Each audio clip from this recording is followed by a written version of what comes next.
吴王，我们在坟场发现了他的身影。哦，那家伙终于敢现身了。哼，不怕死吗？库罗德，那就不惜一切代价将他抓过来。遵命。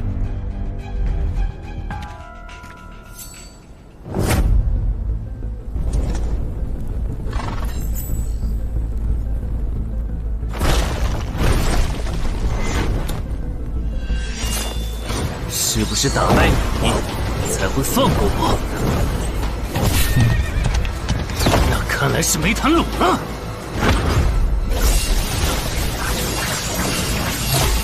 这下躲不掉，也来不及格挡。这就是你的实力。还没分胜负呢。敬酒不吃吃罚酒。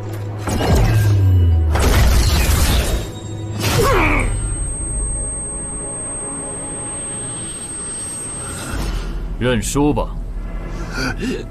做梦。不灵。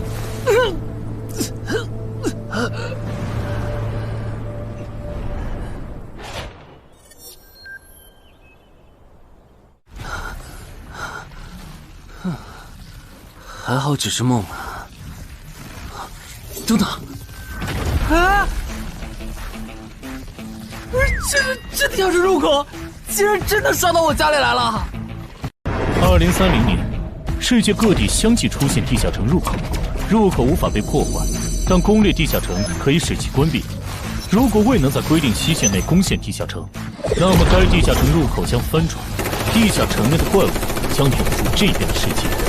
冒险者周刊报道显示，步入地下城并存活的人类将成为冒险者，人均1000万富豪。对普通人来说，冒险者就是一步登天的门票。所以你过去3年的冒险家生涯，为你赚取了超5亿美刀的财富。当然，对于刚刚成为传说级冒险家的我来说，这只是个开始。但少有人知道，每一位高等级冒险者的背后，都有许多普通冒险者和无辜平民的牺牲，而我们的主人公陈海，恰好是知晓这一秘辛的少数人。你还真是给我出了个大难题啊！能让人一夜暴富的地下城，可对我来说也没啥用啊，毕竟我又不缺钱，而且我记得地下城的死亡率好像很高，搞不好我会死啊。要不把它上交给官方冒险者协会算了。谋杀岛慢，但放这也不是事啊。这样，我先瞅瞅这地下城啥类型，要是死亡率低，我就自己搞定；真搞不定的话，再搬家，然后报警。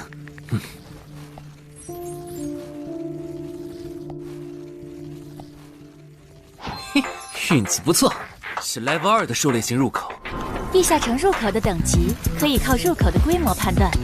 陈海家的入口太小，只能是入门级。你好，有您的快递。来了，是你的快递，在这签字。好的。说起来，小哥你该不会是发现了野生的地下城入口吧？不然为什么要网购锁子甲？完了，不会暴露了吧？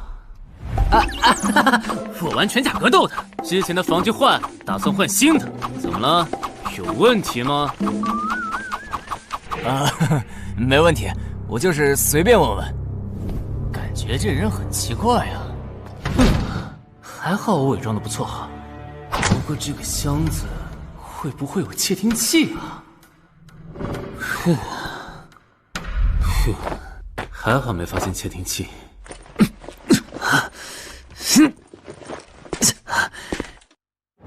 有点重，还有胸口也有一点点闷。走起来倒是不影响，还行。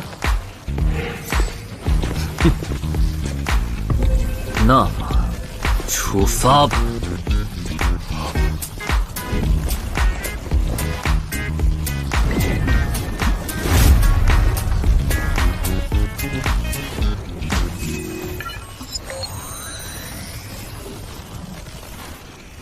啊，不是地穴地形吗？那看来我的首战对手大概率是豺狼人了。讨厌，这套锁子甲没白买。说起来，新人进入地下城后会激活冒险者面板，我的呢？来了。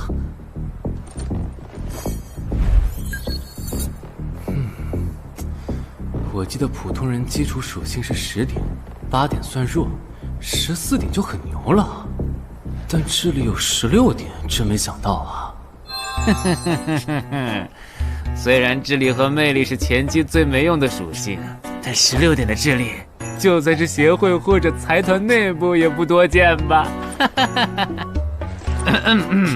膨胀了，膨胀了！冷静，冷静，看一下地下城的脱离条件吧。脱离条件：杀死任意一只潮汐鱼人。通关条件是全灭一个潮汐鱼人小队。等一下，为什么是鱼人啊？我血产过敏啊！就不能给我安排点正常的对手吗？啊！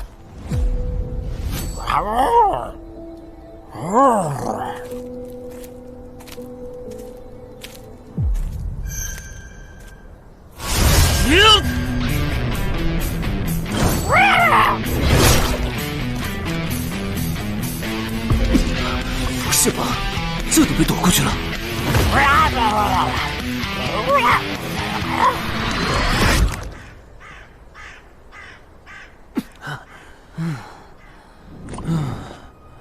不是，这个地下城的难度标注是不是搞错了？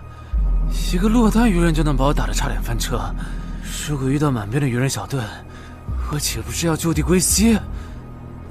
啊，等级增加了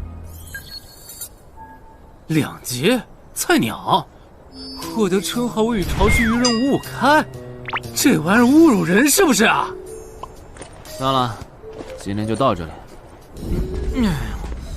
还是等我请个健身私教，把基础属性练上来了，再来挑战这个地下城吧。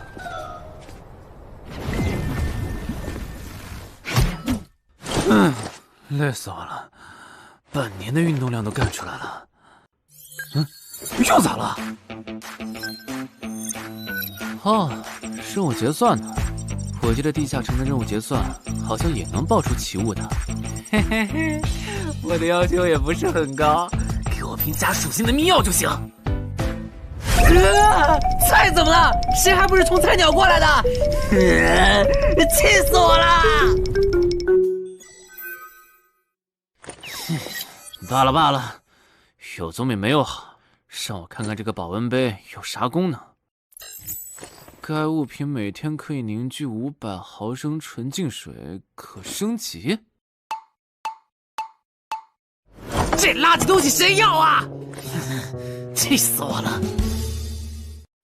你好，我预约了安教练。哈，您就是陈海先生吧？安教练已经在 VIP 室等您了，请跟我来。好的。没想到东山这样的小地方，竟然也有专门为新人冒险者和冒险者候补提供塑身服务的健身教练。冒险者的6大基础属性中，力量、敏捷和体力是可以通过锻炼得到显著增长的。这1年的健身费也太贵了，都和我一本新书的版税差不多了。不过只要能让我的身体素质在短时间内得到显著提升，陈海先生，这点钱就花得值。陈海先生，您之前有过健身经历吗？没有。那为什么要花这么多钱请安教练？新手打基础的话，请普通一点的教练就够用了。还是说，陈海先生，你已经成为了新人冒险者，比较赶时间？这旁敲侧击的，还真是够直接的。哼，有条件的话，那肯定要请最专业的，以冒险者为目标。普通教练不能算是好的选择。这样啊？我总不能和你说实话吧？那您应该能和安教练聊到一块儿去。嘿，登山是最好的健身教练会是啥样的？好紧张。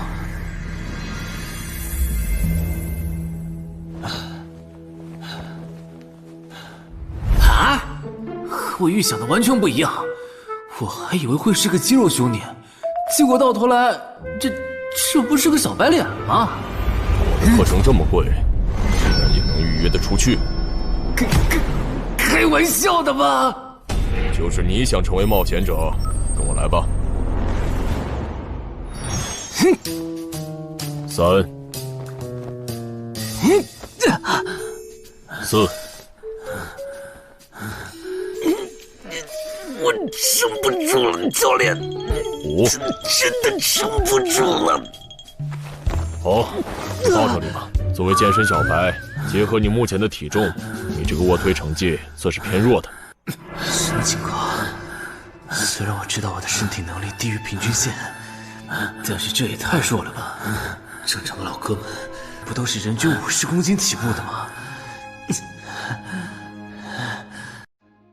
陈海先生的基础有点差呢，35公斤的极限数值换算到冒险者面板上的力量属性，应该只有9吧。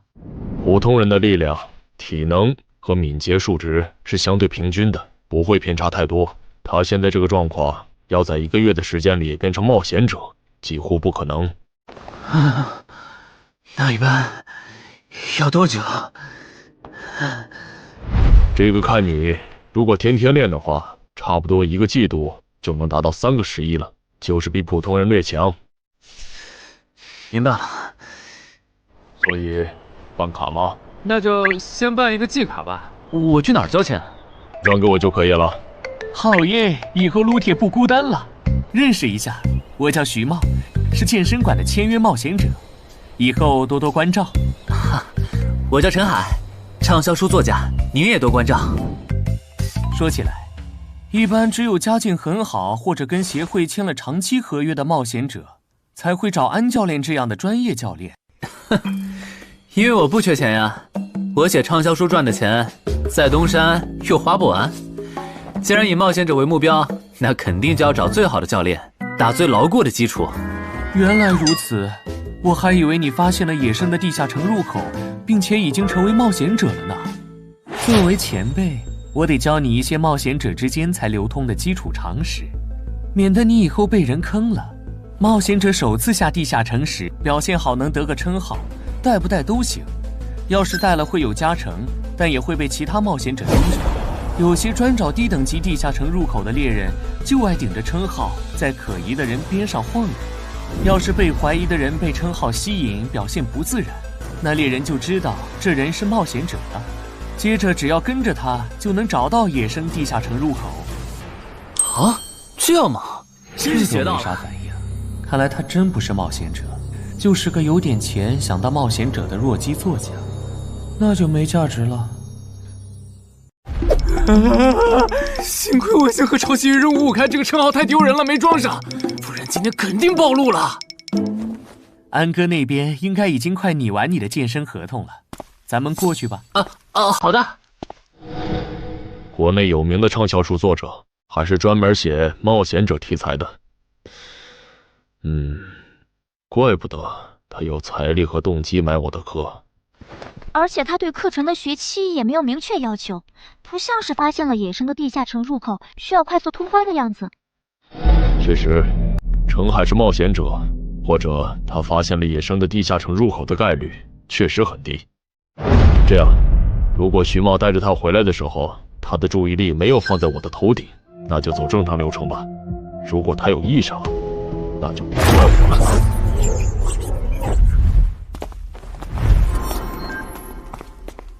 合同拟好了，你看完如果觉得没问题就签吧。好的。喂，不是吧？连健身馆的3A 级教练也……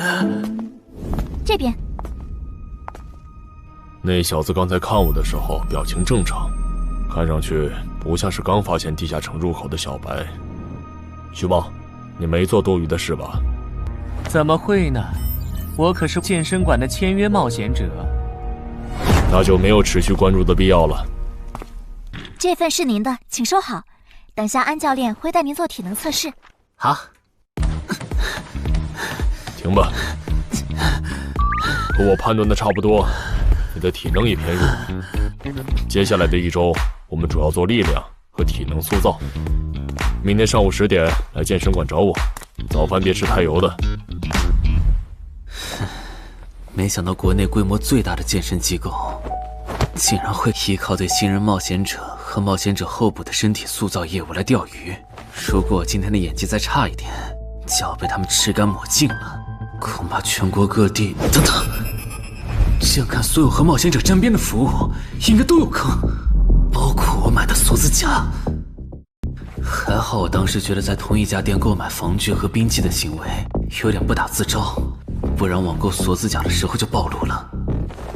看来我还是低估了冒险者这个职业的潜在风险。得调整一下计划了。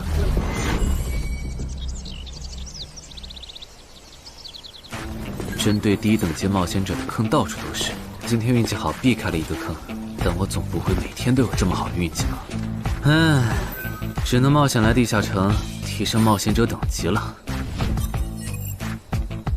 这次的脱离条件是鱼人眼珠吗？对了，不知道昨天那只的眼珠可不可以？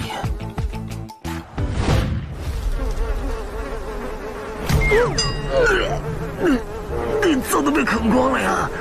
看来这附近有类似野狗的生物。不过好在眼珠还在。好耶！今天可以不用战斗了，等下只要记录一下这地下城的地形。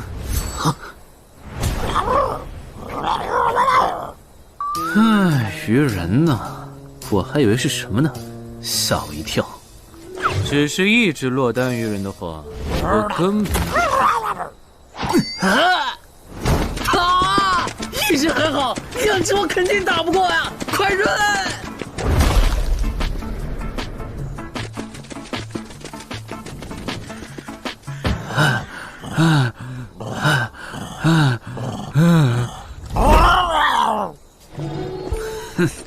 没发现吗？你和你的同伴跑散了。现在换我来进攻了。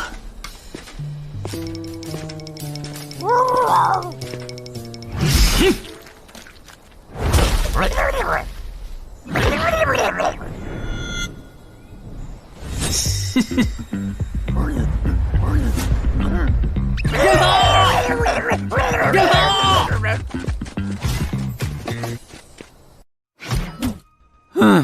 累死我了。不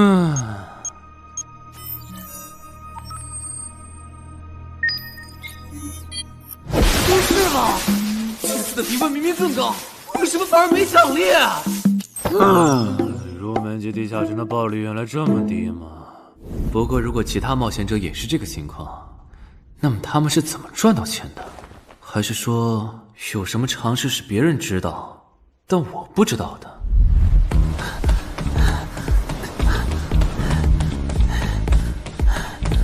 我外出的这几天，他都是这个训练强度。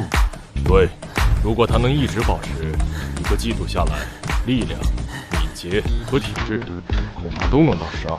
说起来，教练你就没考虑过把他吸收进健身馆吗？你回来之前我就问过了，但被他拒绝了。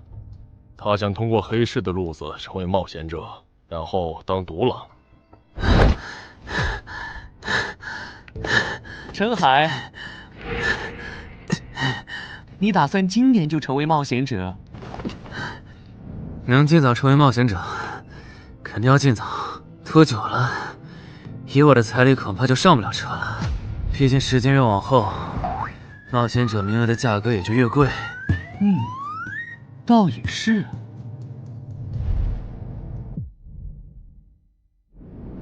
算上前天安教练的招揽，我大概可以肯定，徐茂和安教练已经排除了我拥有入门级地下城入口的可能了。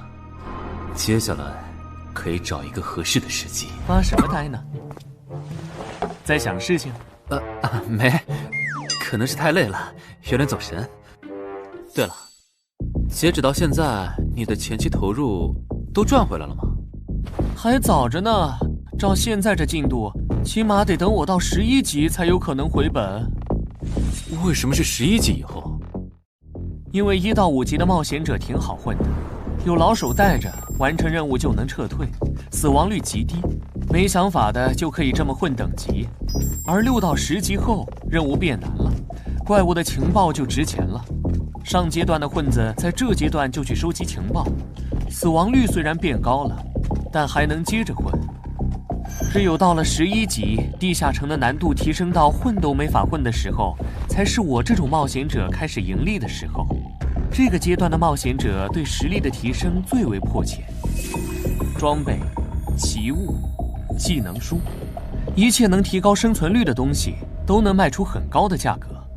不是，我不明白，11级后的地下城那么危险，为啥6到10级的冒险者不提前准备？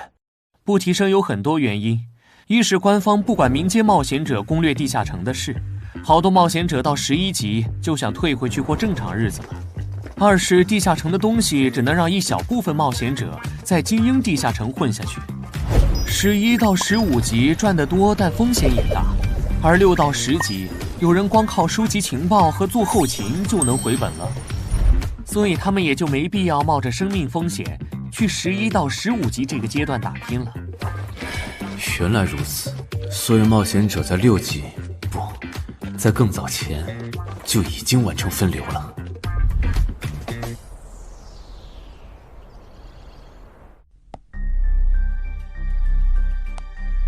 原来有很多人靠卖靠谱攻略和情报赚钱。不过更让我惊讶的还是这件事。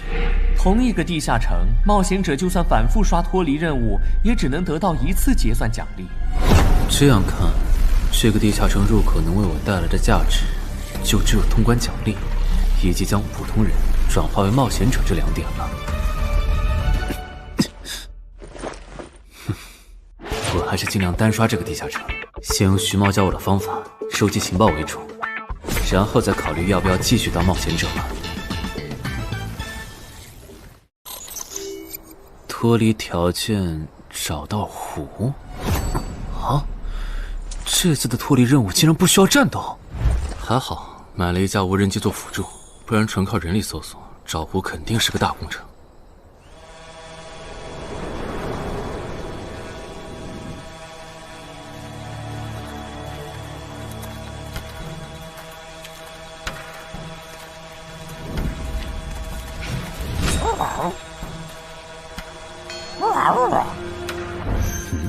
这是什么？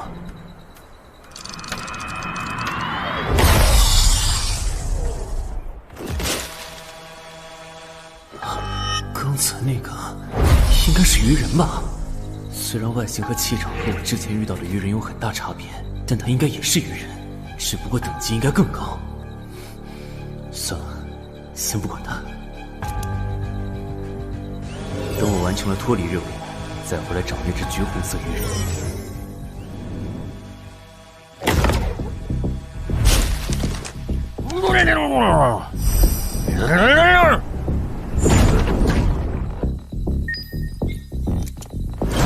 找到了。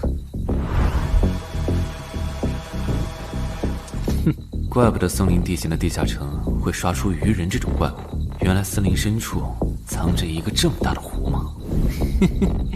这样的话，脱离任务就算完成了，不用和鱼人接触可真好啊。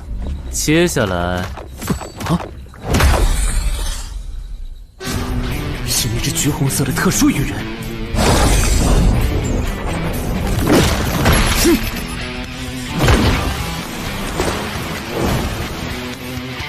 幸亏我刚刚反应快，不然可就重伤了。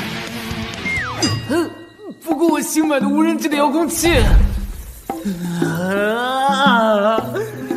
我的心在滴血啊！不对，现在不是想这些的时候。这只鱼人的速度太快了，我必须慎重对待。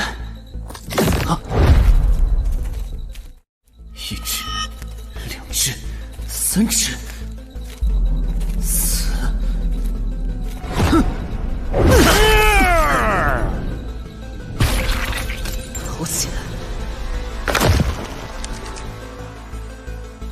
如果不是穿了锁子甲，我这条胳膊估计就废了。这家伙，真的是新手级冒险者会遇到的对手吗？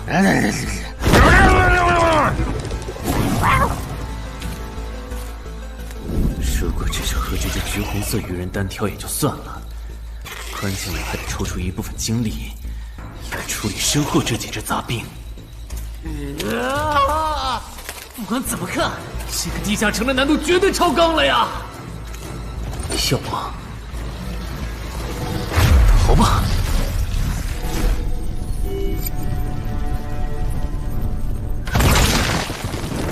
我说玄岁，你这样很像是在虐尸出气。有吗？归根结底，还不是这只哥布林太弱了，扛不下我的拳头。能扛住才怪呢！你这样的怪物在入门级地下城里，怎么可能会遇到对手吗？有的哦。如果我能遇到传说中的 bug， 只要能从他们手底下活下来，我就能拿到补偿奖励奇物升级券。到时候我成为传说级冒险者，就更有戏了。奇物升级券和它的获取方式，无论怎么看，都只是博人眼球的谣言吧。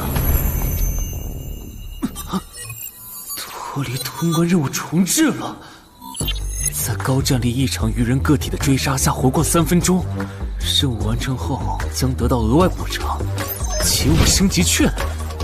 不是吧？我都准备逃命了，你给我整这个，要玩死我吗？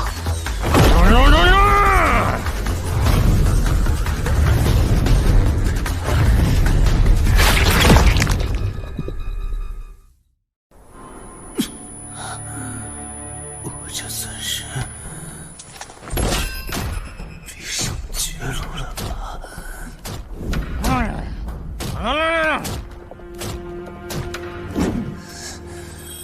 早知道当初就不该成为冒险者，好好当个畅销书作家不好吗？是的，虽然我怕死，人怂又不能打，但我的冒险人生绝对止步于此。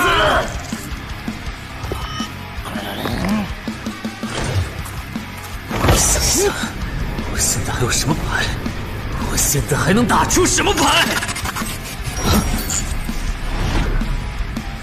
使用称号，我与潮汐鱼人五五开！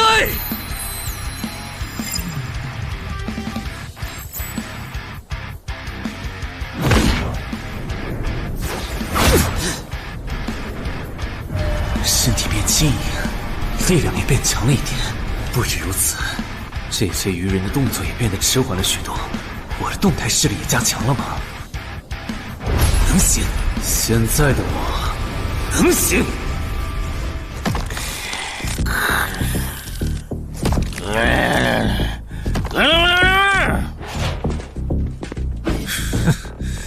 没想到高级鱼人说的话，我竟然能听懂。就剩你了，头目。我是干掉了这支下级士兵，别再得意忘形了啦！我知道的，即使身体能力获得了大幅度提升，穿上这一层锁子甲的我，依然不具备能和这只橘红色鱼人拼速度的可能。机会只有一次，对方的进攻方式、路线和目标都已确定，我要做的就是舍弃头部的防御，用它做诱饵，争取到一次以伤换伤，重创对方的机会。如果这一次机会我没有把握住，那么迟到教训的他，必然不会再给我翻盘的机会了。这种生死皆在一瞬间的体验，真让人血脉喷张，沉醉其中，无法自拔。就是现在！我这不是挺能干的吗？不可能，绝对不可能！开什么玩笑？我居然会被这种弱者可恶！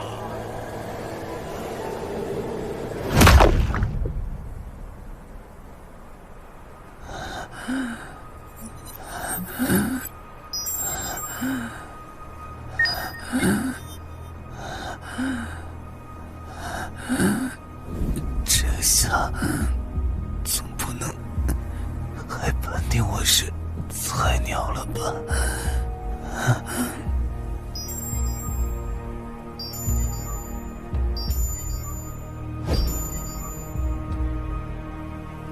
平平无奇的保温杯吗？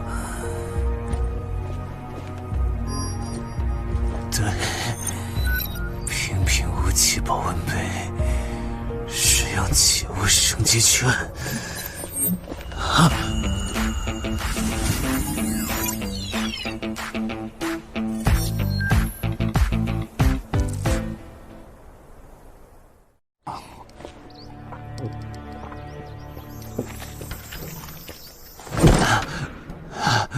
活过来了。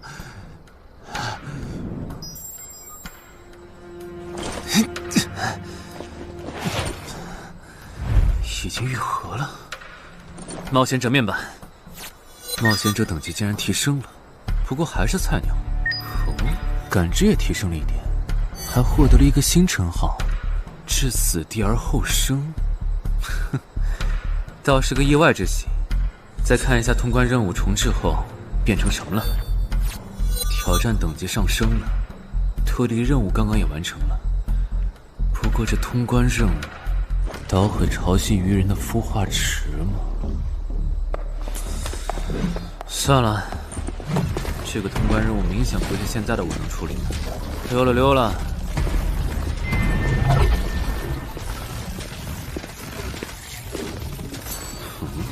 是错觉吗？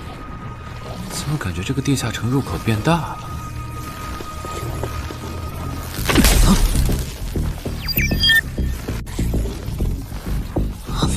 等级不足，这个地下城升级了。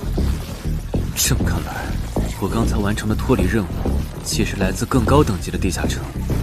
怪不得任务难度提升了那么多，脱离任务掉落的奖励这么丰厚。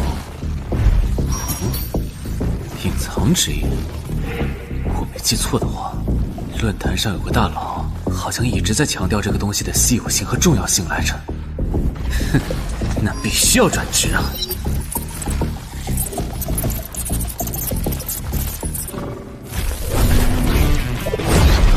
什么情况？感知竟然提升了，死亡行者也算是新职业了。越接近死亡的话，属性点提升就越大，可以1至4点。刚刚是啥玩意儿？我家？这就是感知16以后的世界吗？即使闭上双眼，我的大脑依旧能够准确勾勒出客厅每一角。真不敢想象，20点感知的人类眼中的世界又会是什么样子。说起来，我与潮汐鱼人555开这个称号的效果，刚刚在地下城已经体验过了。这个至死地而后生的称号，效果又会是什么呢？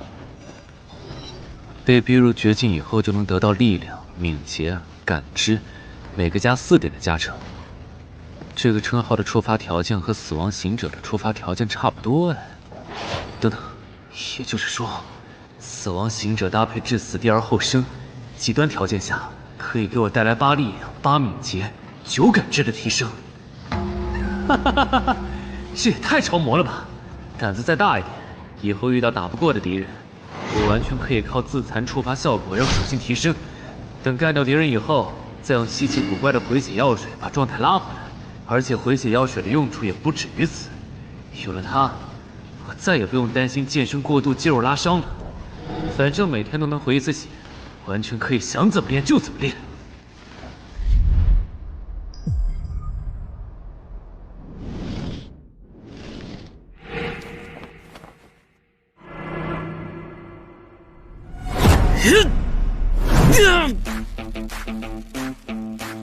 真惊人！只用了不到2个月，就达到了正常人要用1年才能取得的成果，至少有16，甚至都有可能17或者18了。陈海还在练呢，恭喜啊！你现在的力量、敏捷应该已经到达12点了。以你现在的身体素质，准备充分的话，是完全有能力完成新手级地下城的脱离任务的。真的不考虑加入健身馆，成为这边的签约冒险者吗？我可不想当一个会被合约束缚的冒险者。那真是太可惜了，我还以为能和你成为同事，以后一起攻略地下城呢。不是同事，也能一起攻略地下城啊。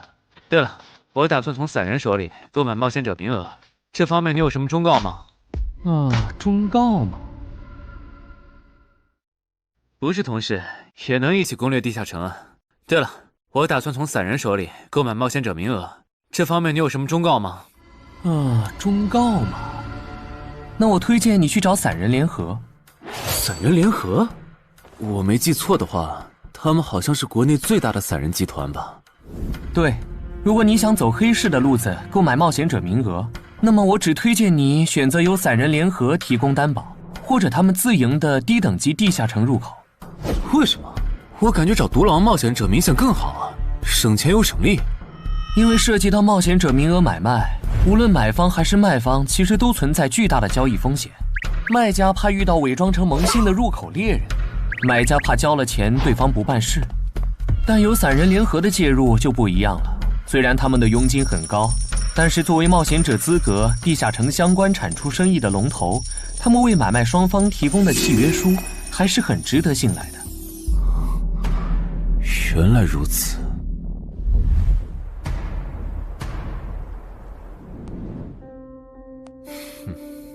查了一下，整个漳州只有云霄市的这个老廖稍微靠谱点，找了散人联合做担保。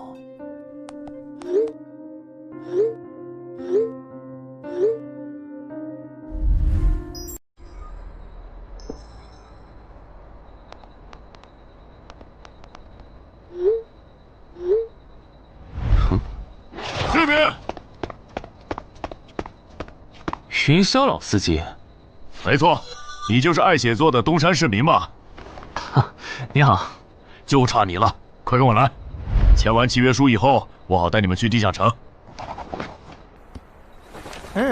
好了，契约的内容分3项：一，交易完成前尾款钱我方承担；二，双方都不能做出违反安全协议的行为；三，不能向任何人暴露此地下城入口的具体位置。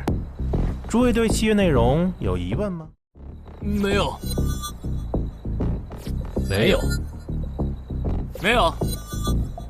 那么，契约成立。手臂在发光哎！哟，好神奇啊！好了，我的工作完成了，希望以后还有机会为诸位服务。等下大家再跟我走一段路，我带你们去地下城入口。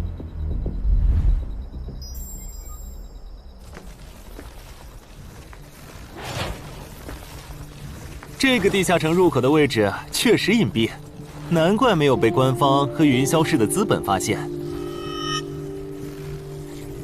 好了，大家排好队，按顺序进入。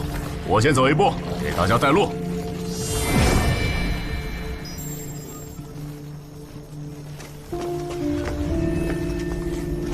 这批新人怎么样？太酷了！我也是冒险者了，真好。还行，没有看起来像刺头的。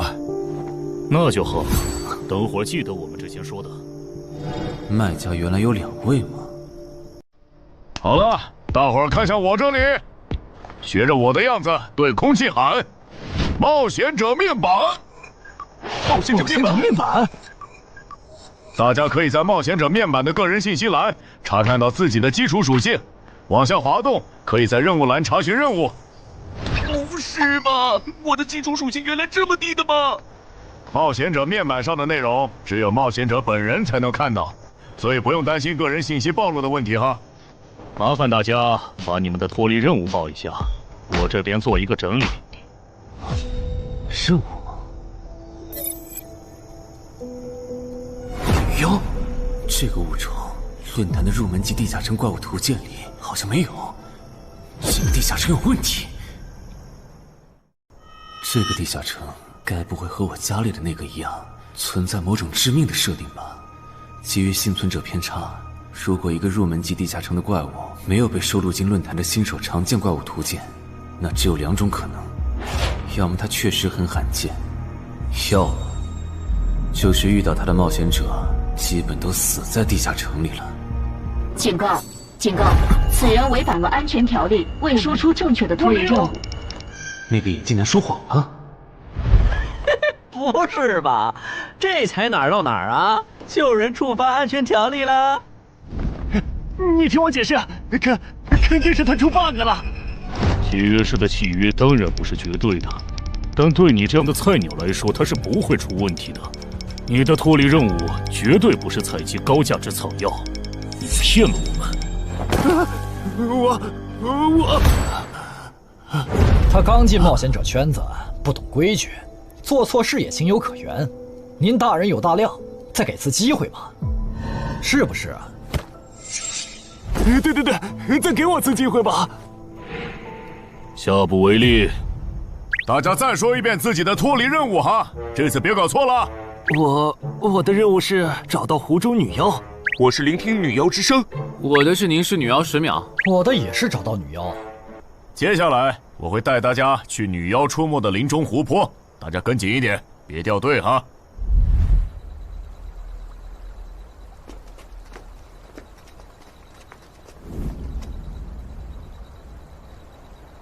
冒险者面板。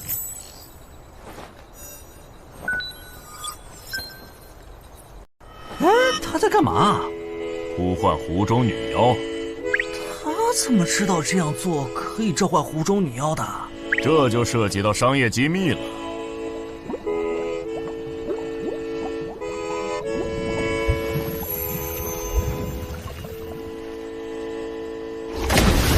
女妖出来了！我的脱离任务完成了，我的也完成了。8、9、10。大家把耳塞戴一下，女妖马上就要唱歌了。不戴的话会怎么样？女妖的歌声会破坏你的大脑。刚成为冒险者的 Level 1萌新，一整首听下来，大概会当场暴毙吧。什么？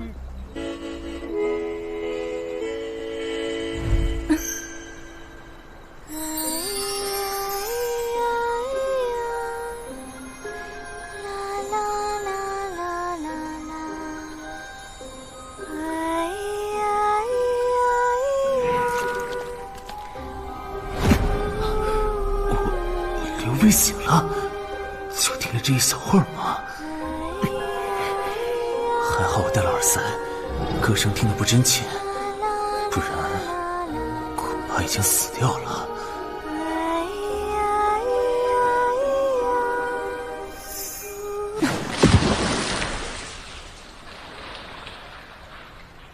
大家的脱离任务都完成了吗？都做完了，那咱们就原路折返回去了哈。搞笑，让我们原路返回？来之前我已经查过了，地下城里的植物和矿产都是很值钱的。你这么急着赶我们走，不会是想要独吞这个地下城的产出吧？我们可是付了钱的，为什么不能在这个地下城采集高价值草药和矿产来回血？等一下，咱们的契约书里可没有这条。但也没有不准我们完成脱离任务后采集高价值草药和矿产的条例吧？原来冒险者还可以在地下城内采集草药和矿产的吗？你不知道吗？其实大部分冒险者并不具备通关能力的，他们主要的盈利方式就是搬运地下城内的物资和收集怪物情报。你是觉得脱离任务已经完成了，我们又碍于契约不能对你出手，所以可以发难了是吗？不然呢？真是笨蛋。但有一点你没考虑到，那就是我并没有和你们签订契约啊。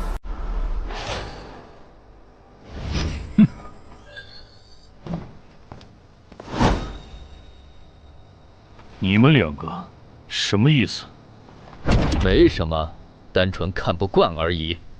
我觉得这位朋友的理由其实挺合理的，只是一些药草和矿产，没必要那么计较吧。但是基于契约文书第1条的话，如果有人死亡，我们就拿不到尾款。你可以保护我们啊，作为回报，我们可以将采集到的一部分物资分给你。不好意思，我们并不想冒这个风险。真的只是因为不想冒这个风险吗？难道不是因为这个地下城藏着别的秘密，你们怕我们发现它吗？我明白了，你不是新人冒险者，你是奔着通关任务来的。老六，你应该能感受到吧？咱们之间谁更强？可恶！地下城让给他们，我们走。啥？你等等我呀！他们为什么就这样走了？这不很明显吗？这2位帮我们说话的朋友，其实是比那2个人更强的冒险者呀。过奖，其实强的不是我，是我的这位朋友。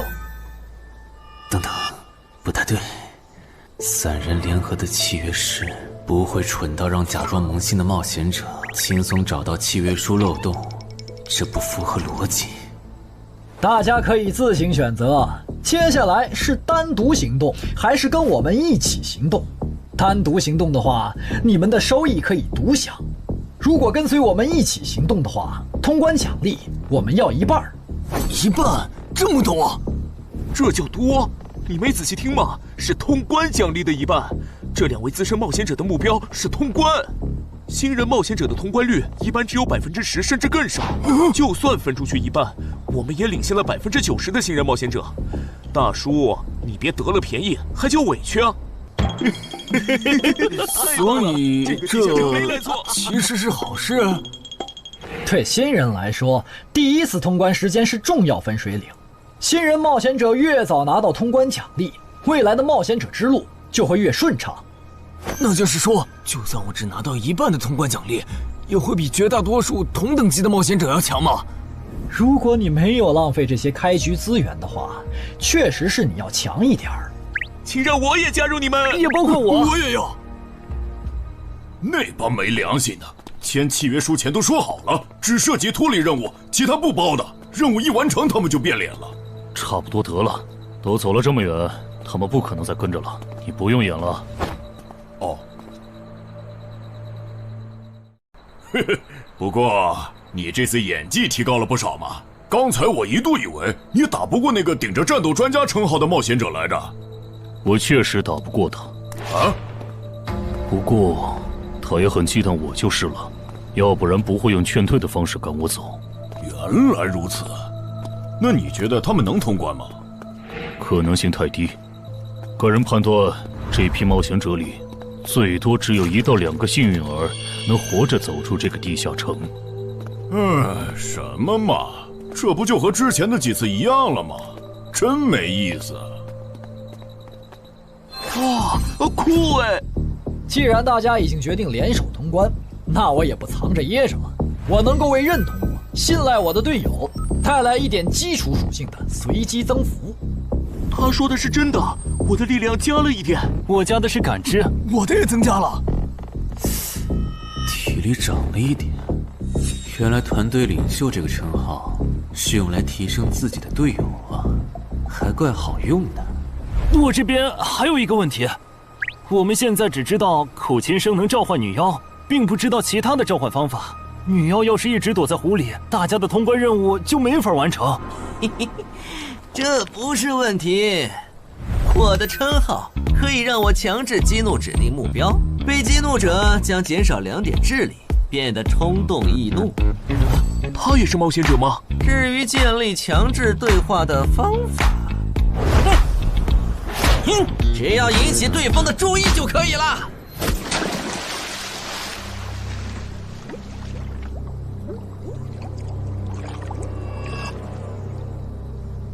蠢货，你过来呀！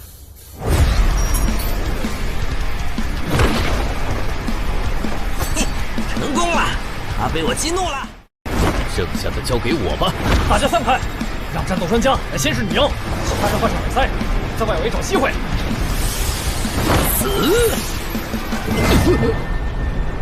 超过去了！开什么玩笑？竟然是灵体！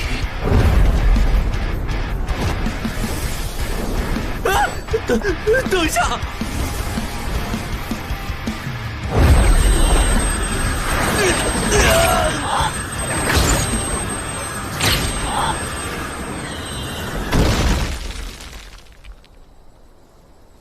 还好有耳塞，只是鼻子出血。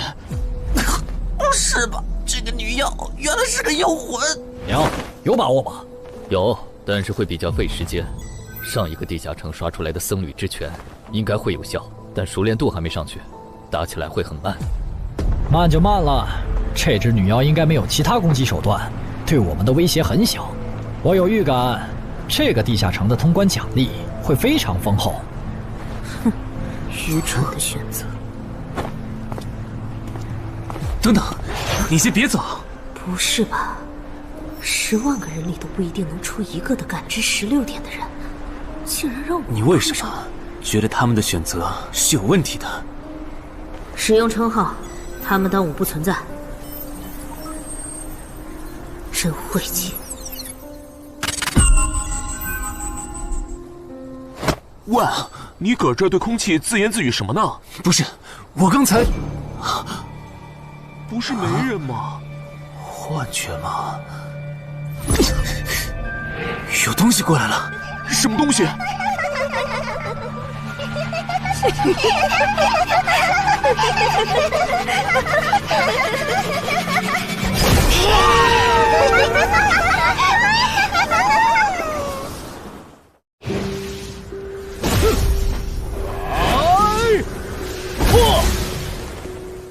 有效果了！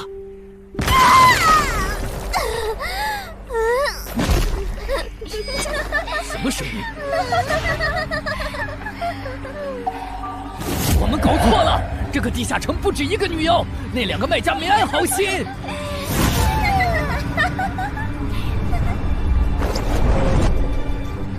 不是吧？这也太多了！不行，这个数量，耳塞已经没用了。还傻站着干什么？跑啊！为什么总是让我遇到这种事？天和子言那时候是，现在还是。看在你老婆和女儿的份上，我觉得应该放过你。谁叫我最喜欢看别人抱憾终身，活在憎恨和痛苦中的样子呢？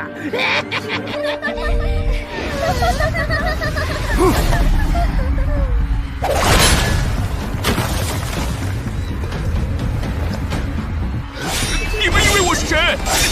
给我滚开！妈妈，我错了。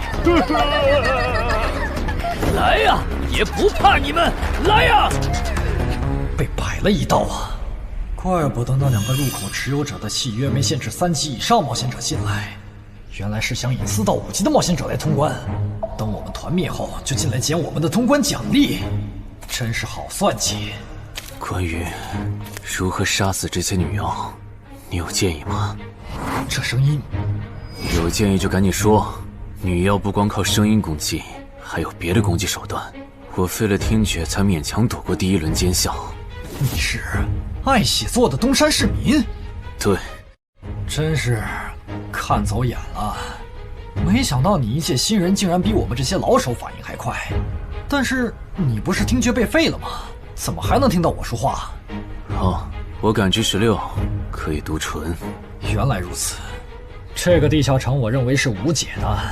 那些女妖能免疫一切物理攻击，老实说，这根本就不是正常4到5级的冒险者小队能处理的。哦，所以你也没有办法。还有一个办法，除了僧侣之拳，阿良还有一名被僧侣祝福过的神油，涂抹长剑后，应该也能伤到那些女妖。不过，这也就给你能伤到他们的力量。我不信新手冒险者能从这么多幽灵的围攻里杀出去。但总不能坐以待毙吧？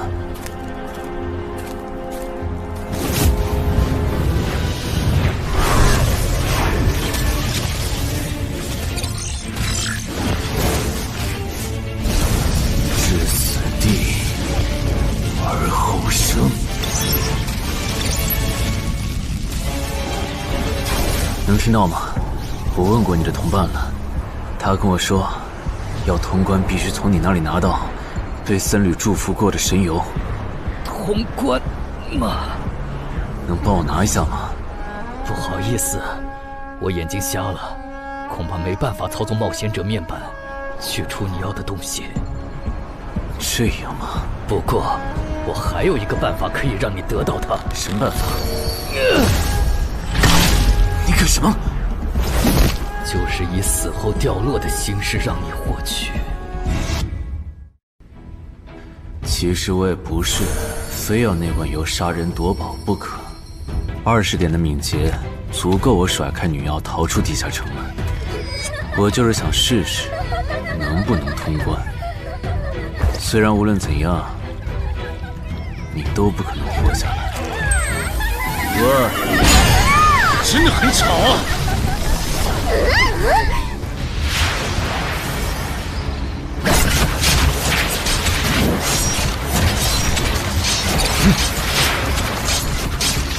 对邪恶生物伤害加比0点，那么开始反击吧！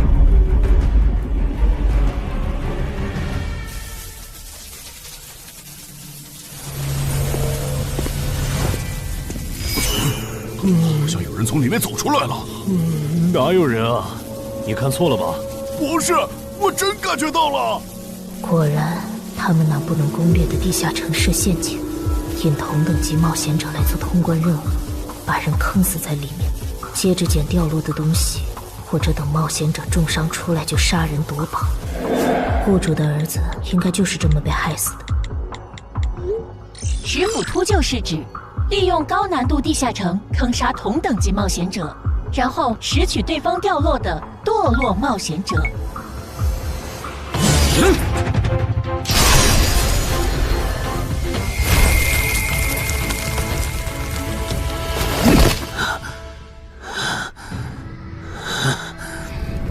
好险！如果再多几只女妖，我恐怕就要被逼出回血药水这个顶牌了。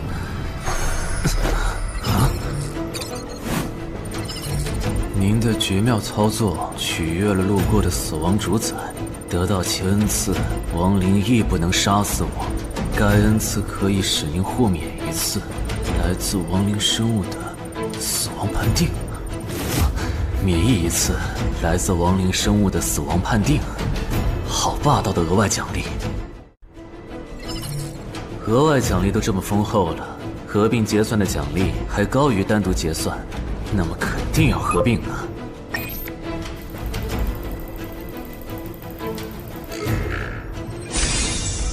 哼，果然，除了稀有级奇物和新称号以外，还给我报了2个专属技能。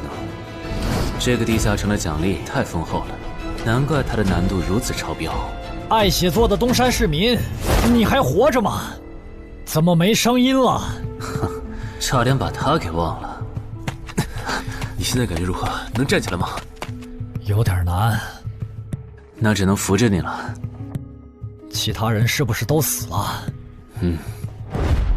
胖子、四眼、大叔，还有你的2位同伴，都死了。你应该不是第一次进入地下城吧？哼，我还以为你不会主动说破呢。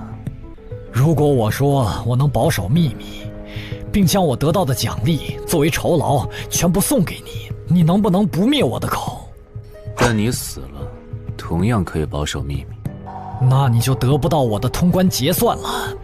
而且，云霄老司机和他的同伴肯定在地下城入口附近蹲幸存者，我可以帮你吸引他们的注意力。相信我，让我活着走出地下城，对你来说是最有利的选择。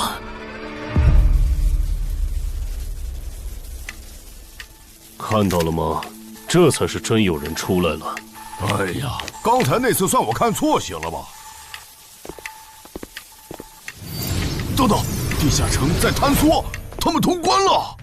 不对，小心右边的冒险者，他绝对不简单，肯定是狼。先干掉一个弱的，接下来到你了。东山市民，你好大的胆子！不是吧，不是吧？不会真有人觉得自己坑完人不会被报复吧？呵呵，这么霸道的吗？闭嘴！哎呀，我好怕呀！你这家伙，找死！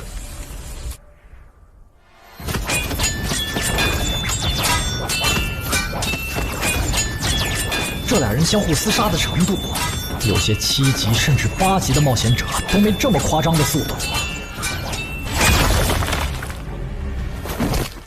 不可能！带上这个称号以后，我的速度竟然还是没你快，真是离谱他妈给离谱开门，离谱到家了！你的敏捷难不成有17，甚至18？可，你猜？冒险者面板！哼，不比速度了。不比了。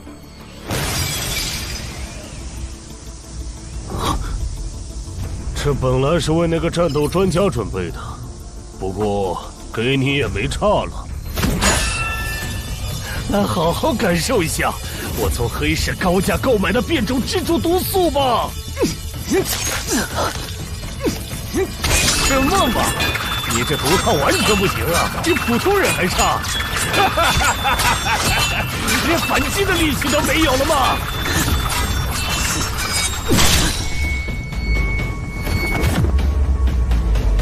太慢了，太慢了！你这样是伤不到我的。哼，蜘蛛毒，这就是你为我们准备的手段？怎么样，喜欢吗？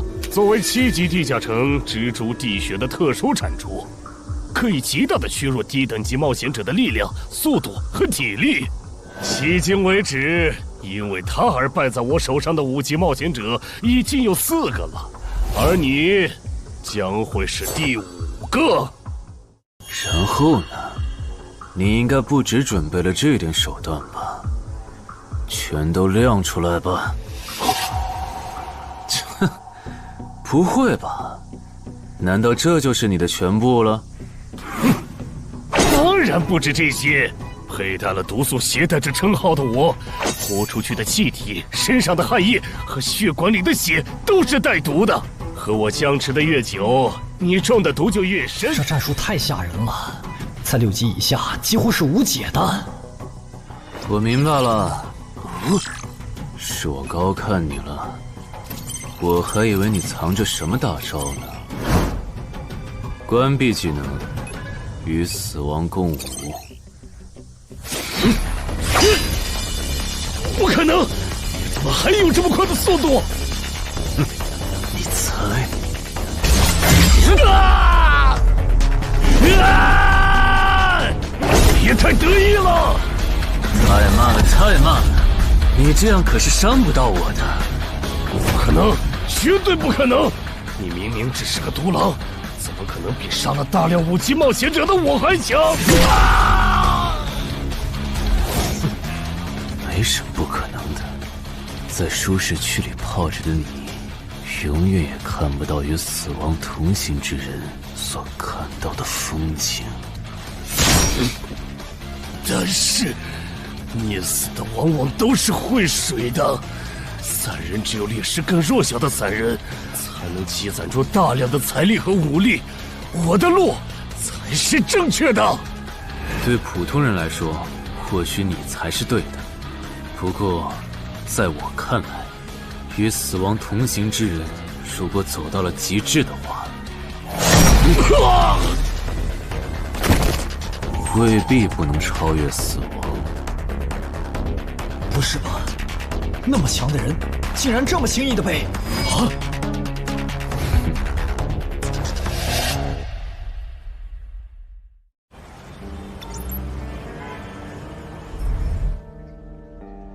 你这运气也太差了吧！啊，徐茂，你怎么来了？来看你啊！第一次进地下城就遇到了能免疫物理攻击的怪物，好不容易通了关，还被师傅秃鹫堵门。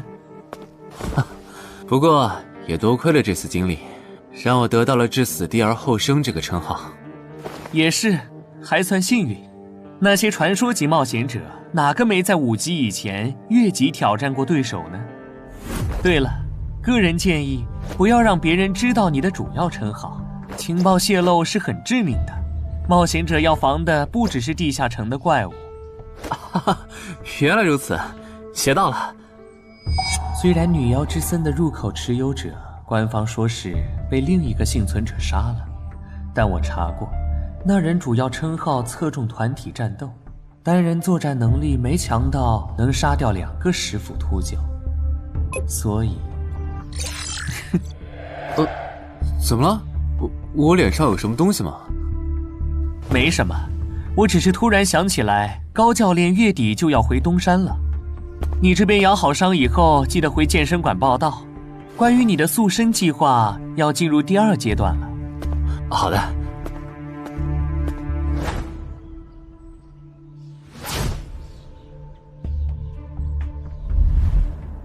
你不打算做攻略型冒险者了？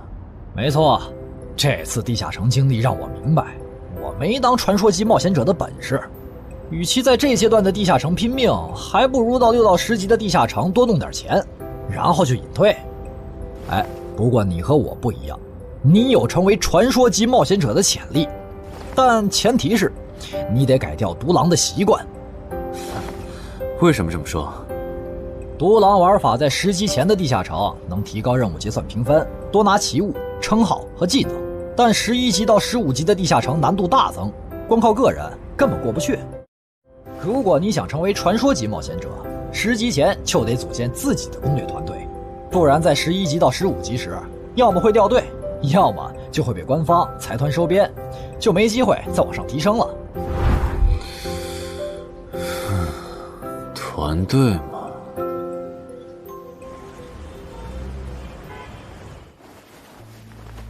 害死我儿子的秃鹫们已经死了，杀死他们的人就在这2名幸存者之间。你认为谁才是帮我儿子报仇的恩人？他。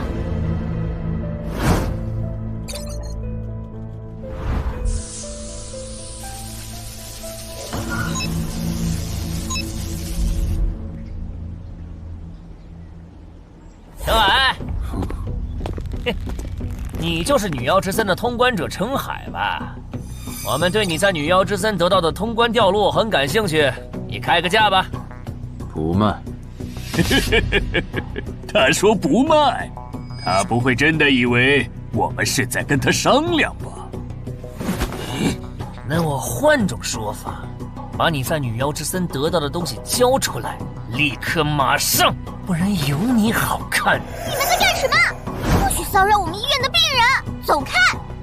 烦人的家伙来了，哥，我们走。切，真晦气。下次他们再来骚扰你，你就来找我。我哥哥是10级冒险者，他们不敢惹我。谢谢。不，该说谢谢的人是我。我的好朋友死在了女妖之森，你和王先生攻略了这个地下城，还铲除了用它钓鱼害人的秃鹫。原来还有这么一层关系啊！我和我死去朋友的家人都很感激你。总之，这是地下城暴走后的随机拉人现象。怎么还会拉我呢？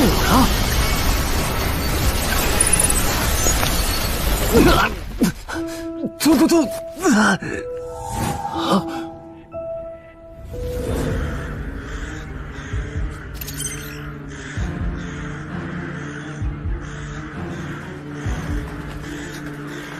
大家不要惊慌，我们只是被拉入了翻转后的入门级地下城。不是吧？我就来医院看个牙的功夫，怎么就被拉入地下城了？现在请大家跟我一起打开冒险者面板，确认你们的脱离任务。扯开面板，5级的生存力地下城，哇，这次可能要死很多人。么？云霄市医院发生入门级地下城翻转现象，有20人因此凭空消失，朱德也在这20个人里。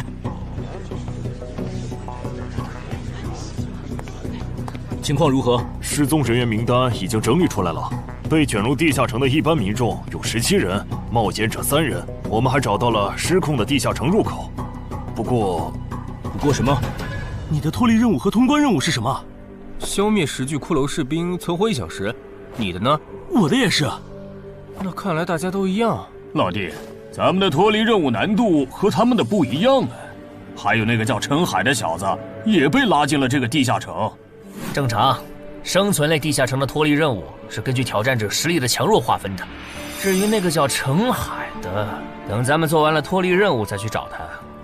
那个，大家听我说，这个地下城非常危险，请大家捡起地上的兵器，3到5个人为一组，凑齐脱离条件以后，尽快离开吧。完成脱离任务以后赶紧离开？你算老几啊？在这指挥本大爷？说不定是人家想把咱们忽悠走了以后，独吞地下城的宝藏呢。不是，这个地下城真的很危险。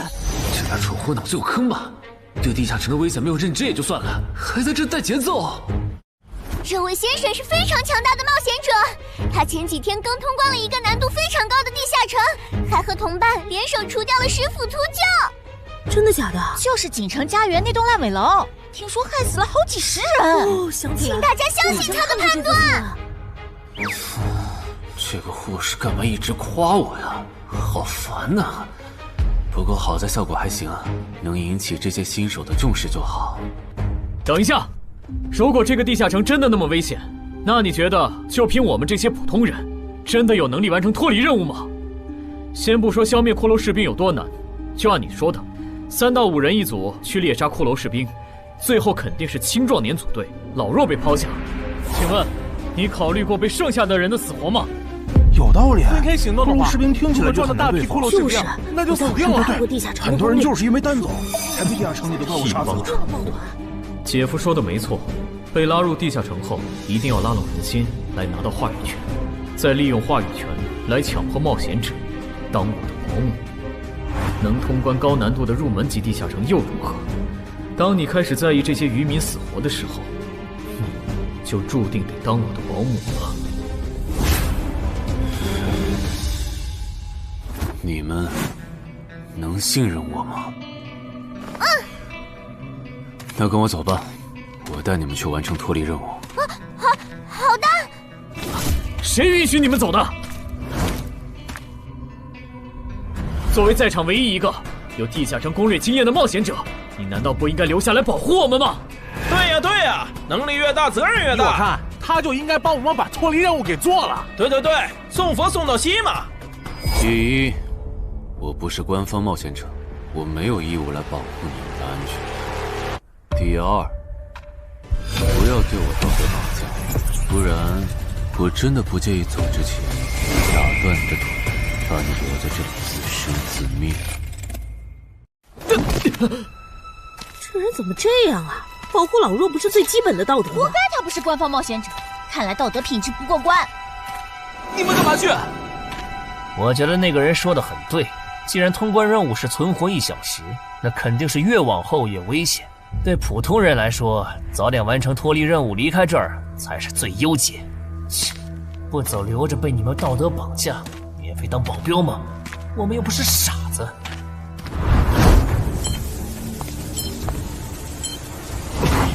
怎么是他？这个地下城有什么问题吗，尚科长？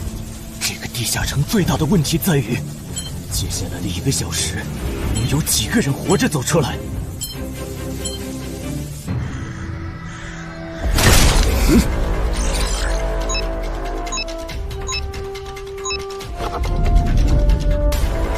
你们就学我刚才做的，用剑去砍那些骷髅士兵的颈椎。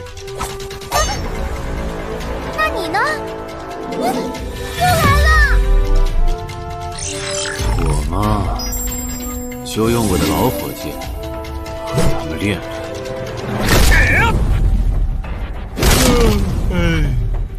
打完这批记得换班啊，老哥。好嘞。骷髅士兵不刷新了，看来并不是无限的。好消息是新人的压力小了，坏消息是我这样的老手完成任务更难了。这周围的骷髅士兵被咱们刷光了，换地方吧。受伤的人往后退，剩下的2人一组，交替清理从地里爬出来的骷髅士兵。再战40分钟，大家就可以回家了。好，亏我之前以为当冒险者有多难，结果就这儿啊！是啊，这些骷髅根本就没有那个老手渲染的那么危险。等这次结束，你也是个有名的冒险者。这些骷髅虽然弱，可不代表这地下城难度低。正相反，骷髅越弱，越说明地下城有极厉害的 BOSS。更让我烦的是，这地下城怪物也太少了。虽然我以老弱不宜参战为由，劝退了近半的冒险者，但是分到我这的怪物才4个。最后10分钟，这地下城难度肯定飙升。要是接下来10分钟都没有新的骷髅士兵刷出来，我就得自己想法子凑够剩下的6个骷髅士兵了。脱离任务做完了。嗯。你呢？还差几个？8个。把机会都让给他了吗？那你先回去吧，我们继续刷骷髅。等做完脱离任务以后，咱们3个在外面集合。10年来没有一个人通关。不止如此，这个地下城的幸存者们也非常奇怪，几乎所有的都是新人。怎么会有这么奇怪的地下城？正常不都是冒险者越强大，生存率越高吗？因为这个地下城有一个被称为强者坟墓的机制。同样的脱离任务，新人的难度只有老手的1/10。当新人完成脱离任务离开的时候，实力远超冒险者的地下城 BOSS 会主动追杀冒险者。好多老手都栽在这机制上。朱德，快点察觉到，这个地下城的本质是谁最先完成脱离任务，谁才能活下来的竞速比赛。好心的冒险者哥哥，护士姐姐，再见。拜拜。再见。等下遇到的骷髅士兵，我多分给你一点。你先完成脱离任务，和他在外面会合。好的。有人完成脱离任务出来了。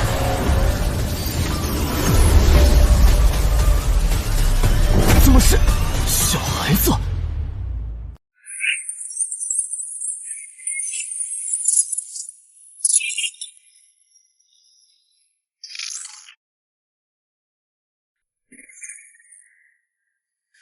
有人离开这个地下城了。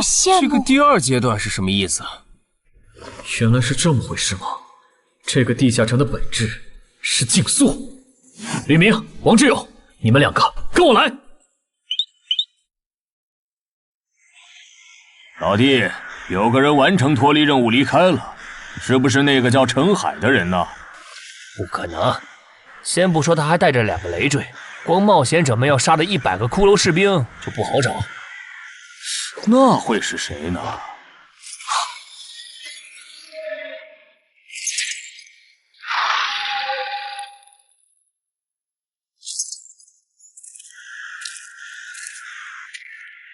叫我们跟着他出来，都走这么远了，也不解释一下。如果遇到大群的骷髅士兵，咱们3就完了。闭嘴吧，他这么做肯定是有原因的，你没注意到吗？他是看到任务栏变更以后才叫我们出来的，恐怕他比我们更清楚这个地下城发生了什么。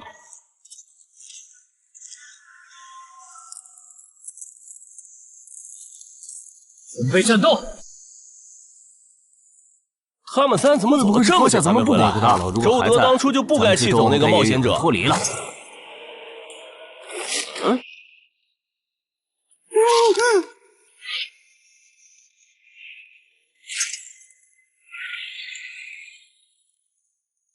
周德、吕明，你们2个王八蛋，竟然拿我当挡箭牌，用完就丢！你们这2个小人！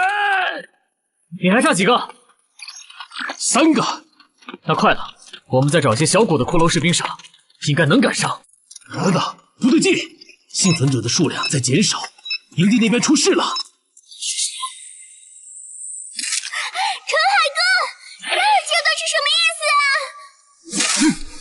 可能是难度提升，接下来会出现更强的怪物的意思吧？这个你别管。你的脱离任务做到哪儿了？我看看啊，陈海哥出事了，其他人都死了，现在只剩4个幸存者了。左二，右二，去左。都说了，是这个地下城的 BOSS 降临了，要想活命，必须就地折返，在 BOSS 找到我们之前，完成脱离任务。别开玩笑了，就咱们2个人，怎么可能在那么多骷髅士兵的围攻下完成脱离任务？王之勇在的时候都做不到。听不懂人话吗？我们已经没有时间去找骷髅士兵了。白唱，右二。姐夫，救我！你好了吗？马上！陈海哥，好了。常先留下，你先走。可是，阁下，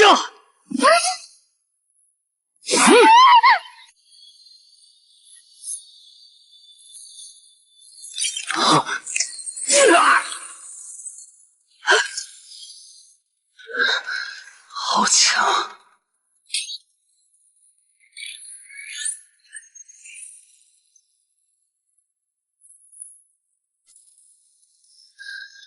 明白了吗？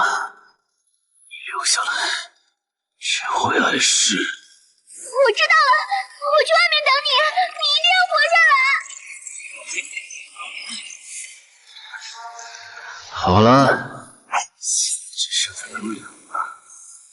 我猜你是不会放我走的，对吧？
是护士姐姐，里面还有幸存者吗？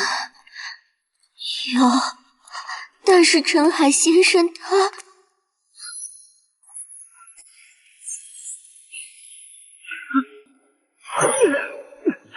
好强，这样下去不行，速度和力量我都不是他的对手。就算能大概猜出他下一步动作，可因为一直忙着抵挡，一次出错的话就得死。要走！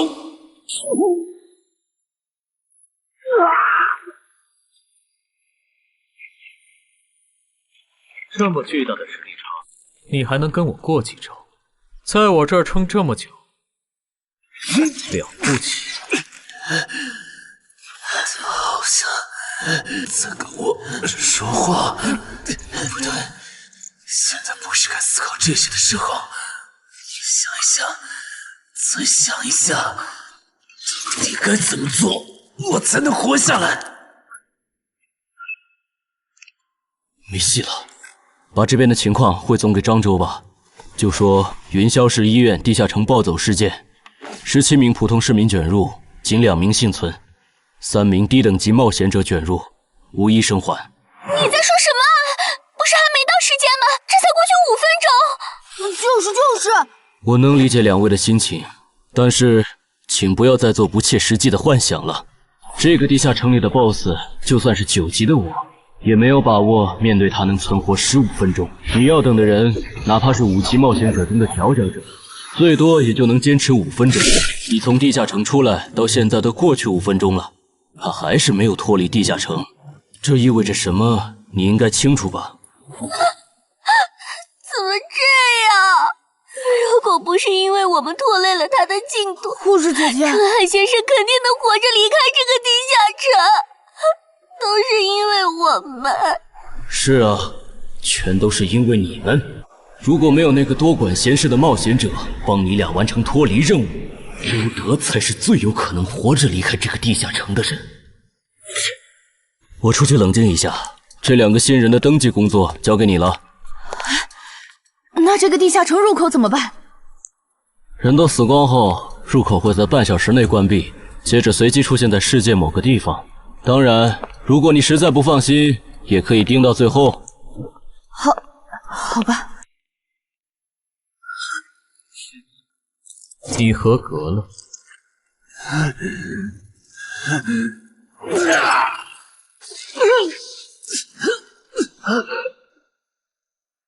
我很期待你成为亡灵后的勇气。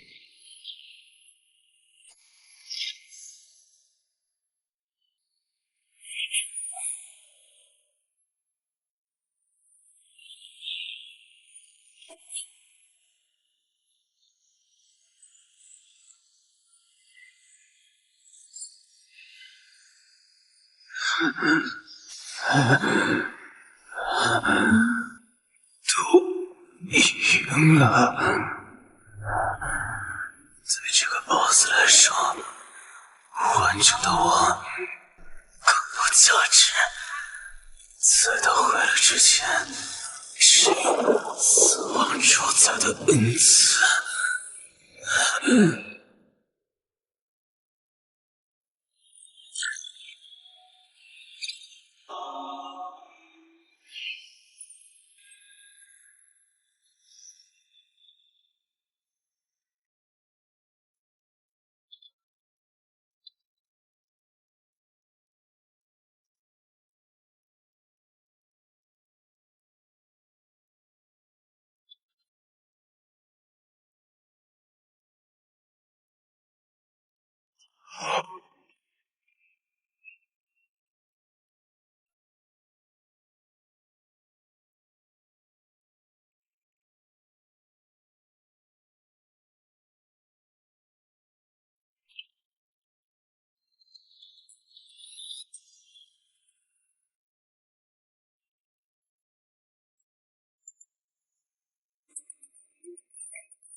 库罗德，你不是被大军派去坟场征兵了吗？怎么回来了？切，白跑一趟！我还以为是谁激活了骸骨大军发出去的晚宴邀请函呢。我发现了一个有资格成为我们同僚的新人，让他从零开始太浪费了。我打算让大军把他变为预备役。同僚，坟场的冒险者最高才5级，这阶段的新人连合适的职业和称号都没确定，你就肯定他能跟咱一样成为传奇？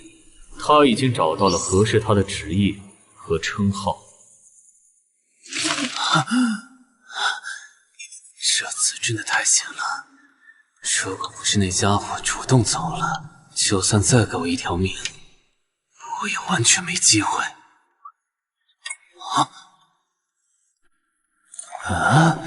通关任务都显示完成了，为什么没有弹出来脱离选项？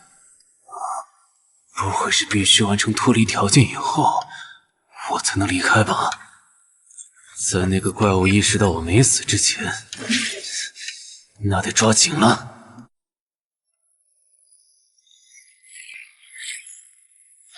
没有关闭，这个地下城的入口还没关闭，陈海先生还在战斗，他还活着。我去找上课长。周德死在地下城里，谭姐知道后一定会迁怒同期的幸存者。如果处理不当，上课长，怎么了？慌张成这个样子？那个地下城入口没有关闭，结束的时间明明已经到了，但是他还在。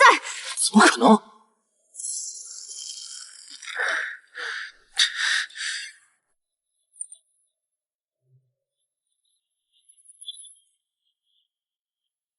合并结算。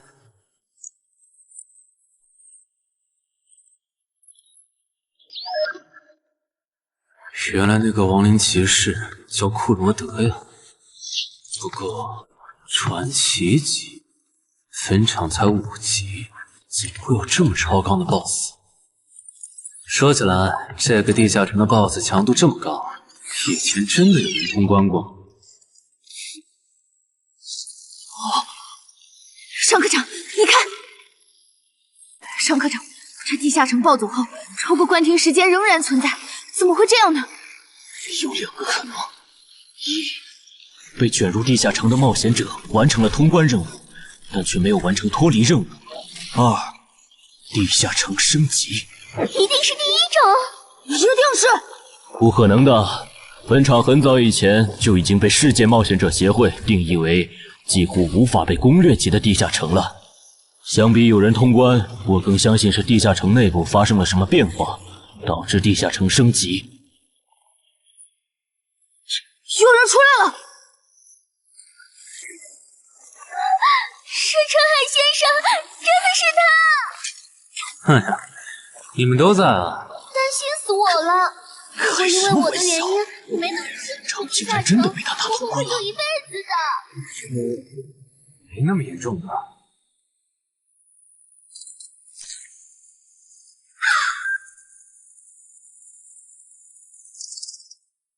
吴王，这是你驻守坟场以来第一次主动觐见吧？库罗德。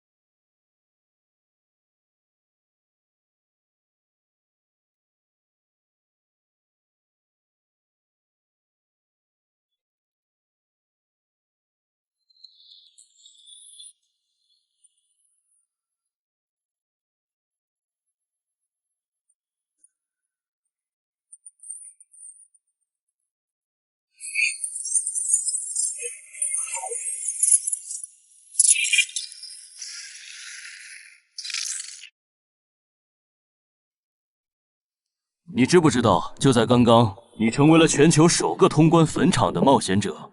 手通，我？对，你要火了。坟场这个地下城虽然等级很低，但是在冒险者圈子里很有名气。你手通的经历应该会吸引到很多资本和散人工会的招揽，当然也包括官方。所以现在是招揽环节。是的，你在女妖之森和坟场的表现已经充分证明了你的潜力。像你这样的超级新人，整个冥省1年下来也不会超过10个。作为云霄市地下城负责人的我，当然不可能错过。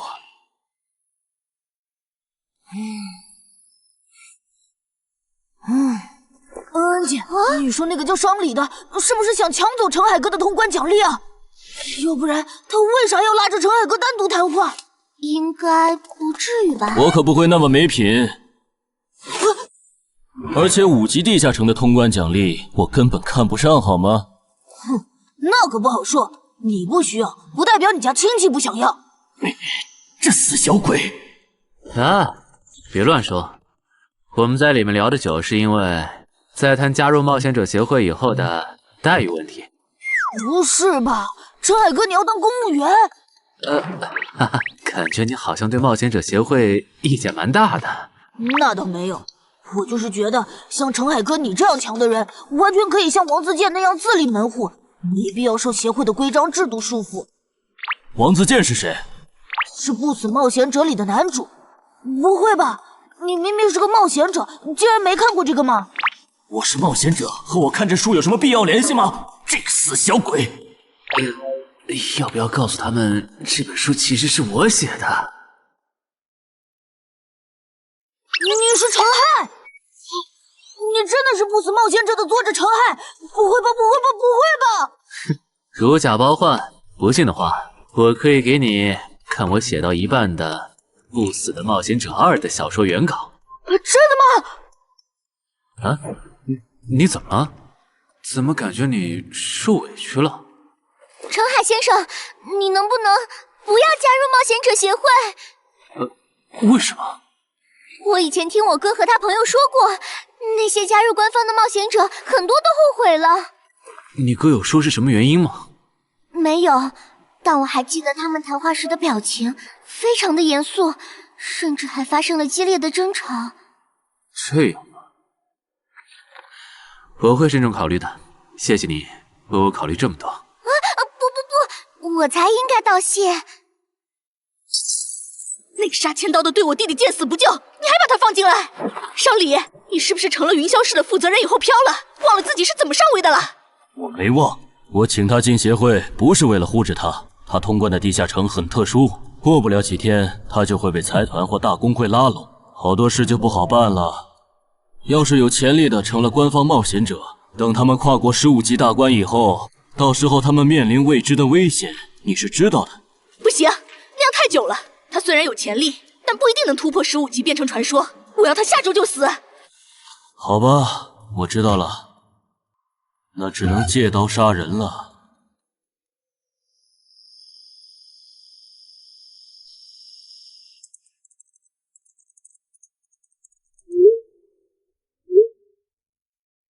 神场，这个地下城的情报不是早就挖无可挖了吗？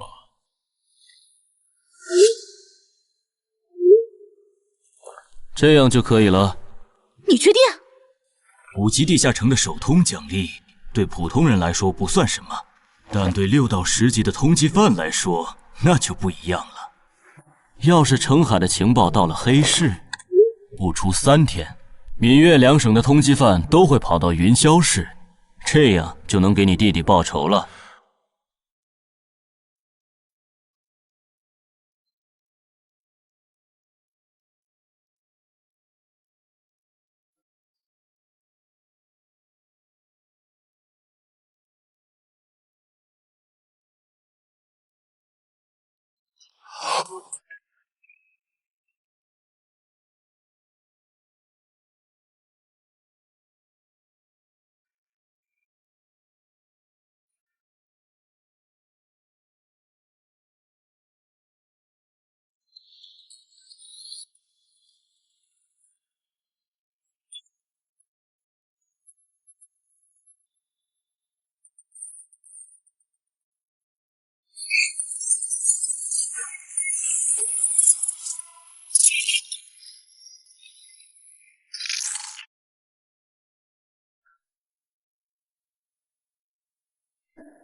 我的个人信息要3天后才能录入官方的冒险者系统吗？是的，我记得程先生你是东山人吧？要不我这边先给你安排一下暂住的酒店，这样你这几天就不用两边跑再折腾了。不用，刚好我要回东山办点事，那我3天后再来云霄。好的好的，那咱们3天后再联系。前提是3天后你还活着。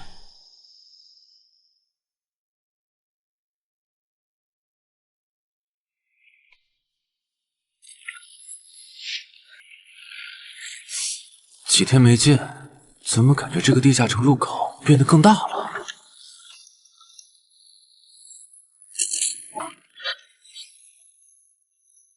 准入等级6级，也就是说，这个地下城的等级现在介于6到10级之间了。我现在是5级，按照之前的升级速度，只需要再打1个到2个5级地下城，就能升到6级了。上次翻论坛的时候，我记得东山这边好像有一个5级的地下城正在招募人手，我看看还在不在。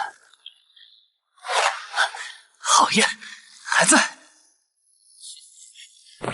你好，请问你们的招募条件是？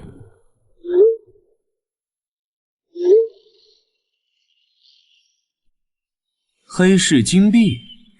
你问这个干嘛？我闲着没事翻论坛，发现论坛上的冒险者彼此之间做交易时使用的货币不是现金。冒险者之间做交易，除了用地下城入口和掉落物，就是用黑市金币当货币。黑市金币有什么特殊之处吗？为什么不能用现金交易？黑市金币是挑战10级以上地下城的主要收获。我以前问过安教练，他说这东西10级后有大用途，可具体咋用没跟我细说。原来如此。对了，等级没到10级的冒险者，一般是从哪儿弄到黑市金币的？我也想搞一些。新手的话，你可以试试把不用的掉落物拿到鬼市去卖。你要卖吗？要的话，我晚上可以带你去东山的鬼市。要，谢谢徐哥。东山这边的鬼市只有每周一的凌晨2点到4点有。你别看这边人很多，实际上只有1/10是冒险者，甚至更少。这些摊贩也是卖的东西真真假假，很容易上当受骗。听起来有点像古玩市场。差不多吧。总而言之，东西先别急着卖，多转转，弄清楚物价后再卖东西。我这边还有点事，就不陪你继续逛了。好的。看不出他这人还怪好的。好了，到我来扫荡了。小哥，来看看这些，可都是宝贝啊！瞧一瞧，看一看喽！精品装备仅此一天，价高者得。小哥，来看看我的矿石啊！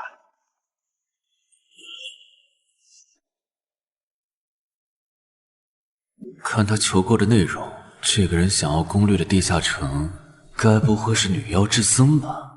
这位小哥，你有我要的东西吗？如果是对付女妖的话，口琴和长剑应该可以。哈，有啊，你打算以什么价格收？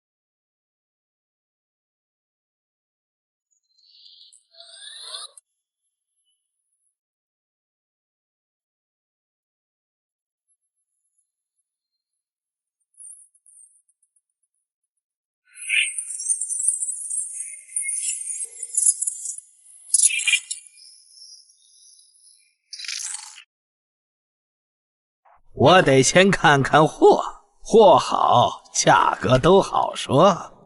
要看货，你得等我半个小时，我回家拿去。那你得快点，如果在这期间有别人卖我要的东西了，我可就不收了。哼，知道了，都在这里了。这个口琴确实可以吸引女妖，我可以给你6枚黑市金币。Nice。至于这把剑，这剑携带圣化属性，对邪恶生物伤害加2点，能够有效攻击女妖。哦，有点意思。爷爷，你这把剑我可以给你8枚黑市金币，咱们加个微信吧。之后我这边如果再有需要，交易起来也方便。好啊，加好了。慢走啊，赚大发了。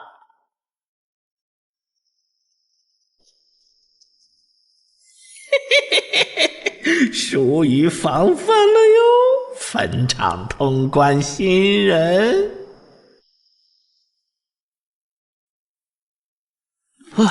都过去1个多小时了，那个叫四海为家的怎么还没来？算了，不等了。各位新老朋友，大家好，我是5级哥布林地穴地下城的入口拥有者搬砖小 C。我左手边这位是协会冒险者林女士。哟，本次攻略已在官方备案，大家可以不用担心秃鹫的问题。这边的3位大叔和我组队过3次，是实力和人品都很过硬的老手。这小子怎么每次都这么磨叽？然后是本次行动的金主，目前还是普通人的王老板。大家好，鄙人姓王，是东山地产的经营者。最后是新朋友爱写作的东山市民，和今天也很闲鱼呢。他们都是3级以上，可以胜任后援工作。大家好。怎么这些人都喜欢在公园集合呀？上次的石斧秃鹫事件后，我都快对公园有心理阴影。大家都互相认识了，接下来请随我前往哥布林地穴的入口所在地吧。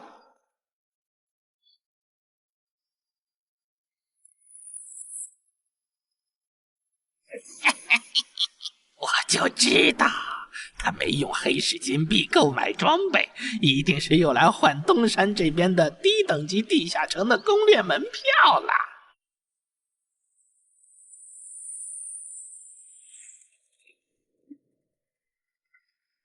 哎呀，那个还要走多久啊？啊，快了，入口就在前面。小三，这入口你是怎么发现的？这也太偏了。不是我发现的，是本地的一位驴友发现，然后卖给我的。真的假的？这年头还有发现地下城入口以后自己不攻略，反而拿去换钱的傻子？因为哥布林地穴对新手来说太难了，当时发现这个入口的驴友不止1个，但最后完成脱离任务活下来的就只剩下1个人了。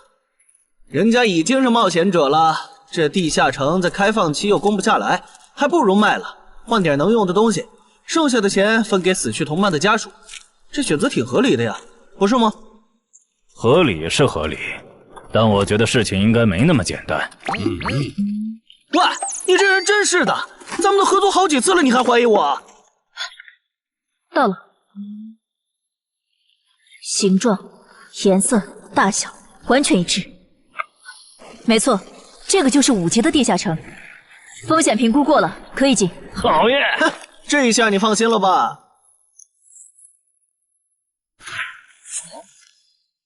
喂，我再跟你们说一遍啊，进了地下城，里面的哥布林归我们管，你们就负责保护王先生，都没意见吧？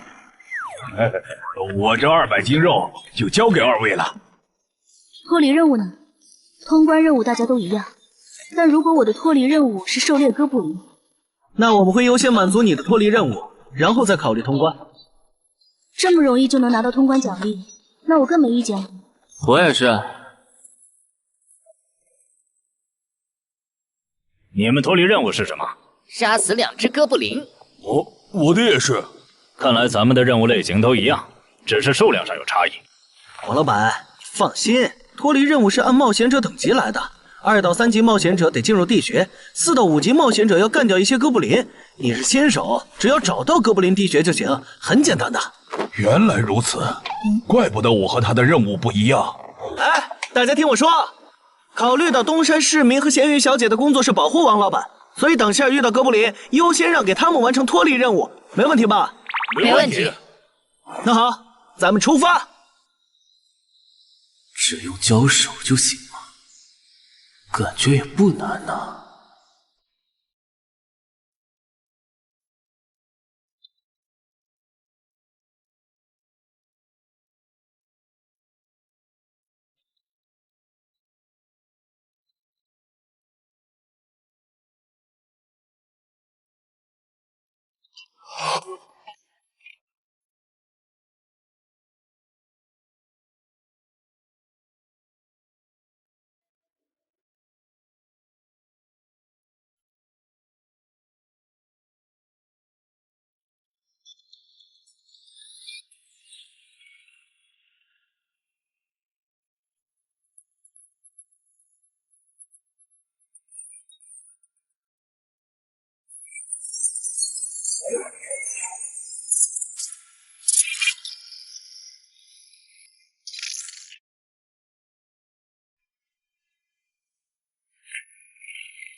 这个你不要吗？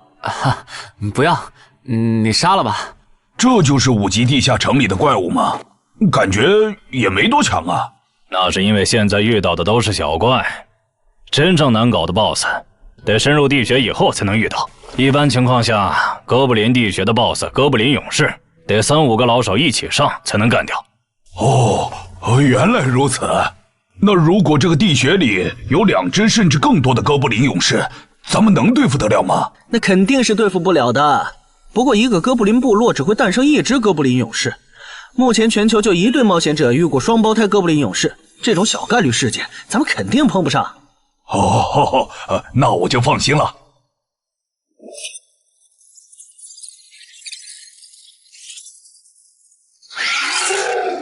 速战速决，别让他们逃回去报信。麻烦了。啊？你指哪方面？从我们踏入地穴到现在，已经遭遇了4波哥布林，明显这地下城的小怪数量多得不正常，我们可能中大奖了。搞不明白你们这些富人究竟在想什么？你都这么有钱了，为什么还要成为冒险者？说来惭愧，鄙人成为冒险者主要是为了减肥。减肥？等等，减肥和成为冒险者有什么必然联系吗？这联系可大了。我特意托人问过，目前已知的职业里有一种不需要锻炼，只要打坐消耗多余的体质就可以不断变强的。你不觉得这种职业很适合我这种有钱但是又下不了苦功去锻炼的人吗？花这么多钱竟然只是为了减肥，你们有钱人的世界真难懂。我们在聊什么？嘿嘿，能让我也加入吗？哦呦，连锁子甲都准备了吗？程先生真专业。你之前进地下城的时候也穿的这一套？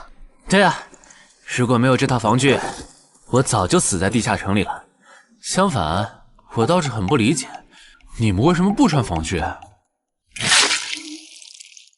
搞定，换班了，下一波哥布林你们处理。行，接下来我们负责打头阵。评分机制，你不知道吗？在地下城内借助的外力越小，完成任务后得到的结算评级就越高。原来还有这种设定吗？我说你的脱离任务咋比我简单？原来是靠全副武装过了地下城。我看你到现在也没有几个有用称号，说白了，你就基础属性等级高些，跟新人比也强不到哪儿去。其实难搞，虽然知道野队不靠谱，但是没想到会这么不靠谱。8人组里竟然有2个新手要保护。你们3个等会儿再聊。拦路的哥布林小队已经清理掉了，可以继续前进了。好嘞。怎么有3个岔路？正常的5级地穴不是最多只有2个吗？看来我之前的担忧没错，咱们遇到了 bug。这是还不能透露给大众的地下城情报。平均每50个低等级地下城就会有一次实际挑战难度比当前等级高，甚至高很多的特殊情况，也就是 bug。bug 主要分3种情况，第一种是小怪数量的提升，第2种是 BOSS 数量的提升，第3种是 BOSS 强度的提升。比如我们现在遇到的按照他这个说法，就很接近第一种。我之前经历的地下城好像多多少少都有点问题。请问，出现 bug 的地下城，结算奖励会比平时多吗？这个要看地下城的实际攻略难度提升了多少。听说运气好，能出14、15级冒险者都眼馋的宝贝。所以，我们如果继续深入，可能会遭遇更多的哥布林。是的。听起来有点危险呢。要不这次就算了，咱们回去吧。反正我也成为冒险者了。不能回。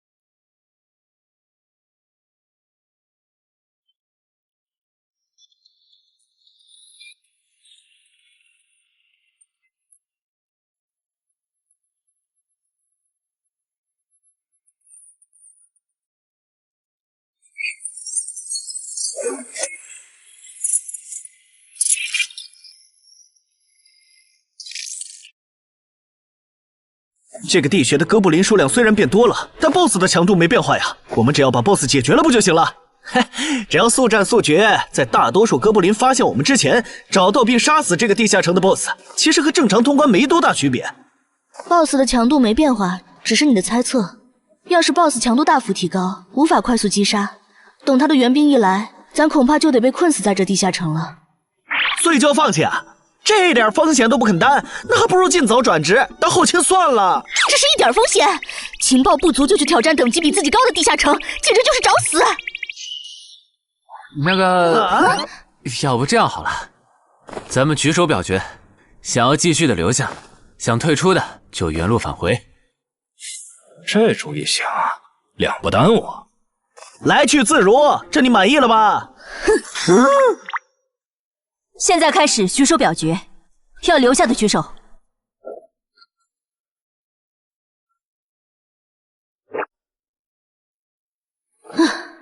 所以说野队就是野队，完全没有封控意识。不是，你有毛病吗？他们等级高，想拼一下我能理解，你实力还不如我呢，你凑什么热闹？但我还是想试试。既然大家已经做出选择了，那就在这里分道扬镳吧。王老板，你的通关费用我晚一点退给你啊。哎呀，不用，就当交个朋友了。走了。哎呀，你等等我！一定要走左边吗？我觉得右边更好啊。那就猜拳，谁赢了听谁的。要是平局怎么算？靠谱吗？这两人平局就走中间呗。我怎么感觉上贼船了？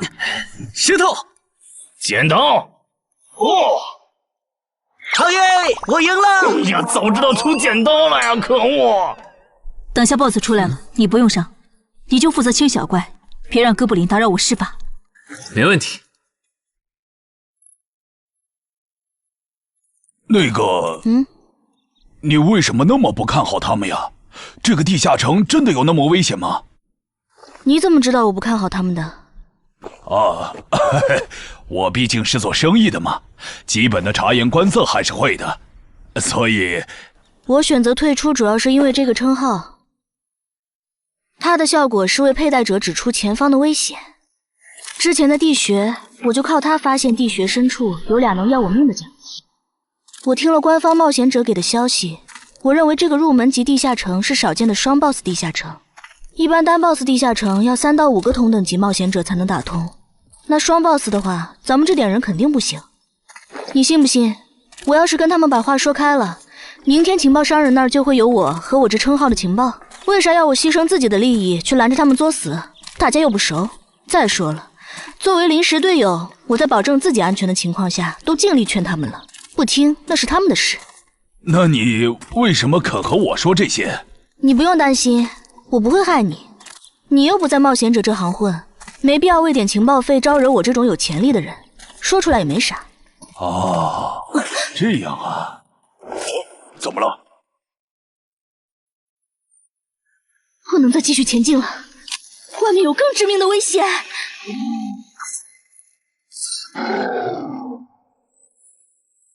2级速能法术，烈焰炮。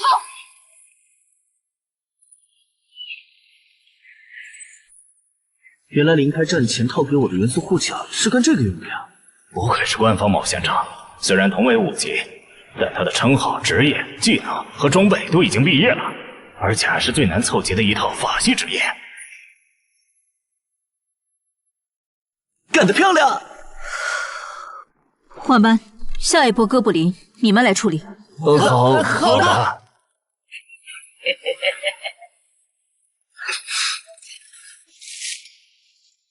啊？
你们看，那是不是 BOSS 啊？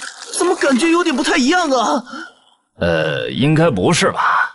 这么矮，和哥布林勇士完全不沾边啊！等等，这是……大家小心，这确实是 BOSS， 只不过不是哥布林勇士，是哥布林萨满。给我冲！大家速战速决，在哥布林勇士出现以前结束战斗，不然我们就危险了。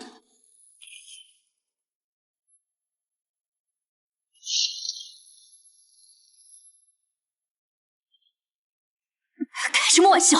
哥布林怎么也开始讲战术了？这次地下城到底发生了什么？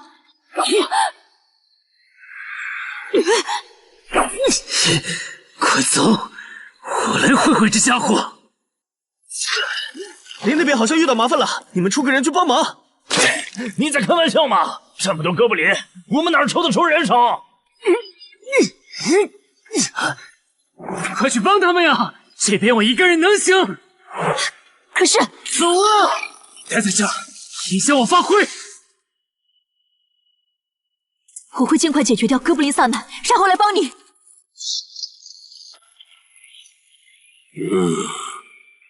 可不，现在没人能打扰我们了。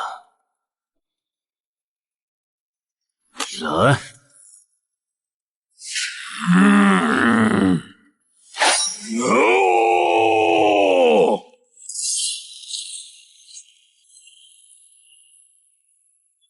这个 BOSS 力量惊人，但太笨拙了。就算不用一步一杀，我应该也能躲过他的大部分攻击。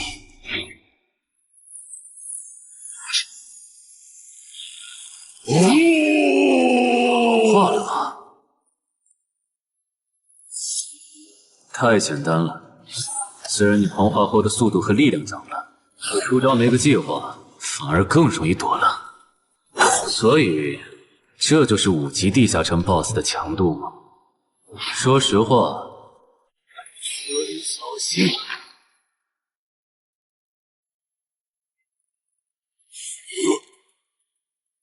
你这种程度，连当我的开胃前菜都不配。可不！可不！连死战到底的勇气都没有吗？这样看，我以后不用对5级地下城抱有期待了。这个地区到底还有多少哥布林啊？再这样下去，我可顶不住了！再用一次那个火焰魔法！你以为我不想吗？这个哥布林萨满一直在用低级法术干扰我施法。等一下，通关任务怎么完成了？我的也是。石洞山市民解决掉了哥布林勇士，大家再撑一下，他等下应该会来支援我们。我看不见他，他既然已经完成了通关任务，就没有理由再回来冒险。那咱们也撤吧，反正通关任务已经完成了。不行，如果我们不能一鼓作气杀死哥布林萨满，那撤退的路上我们会被他们耗到死的。您说的对，现在还不能撤，大家顶住！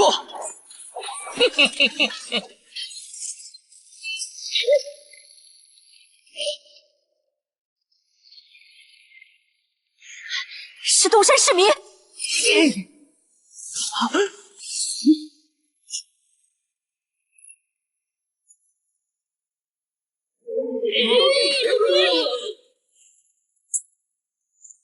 你从哪儿找来的大佬啊？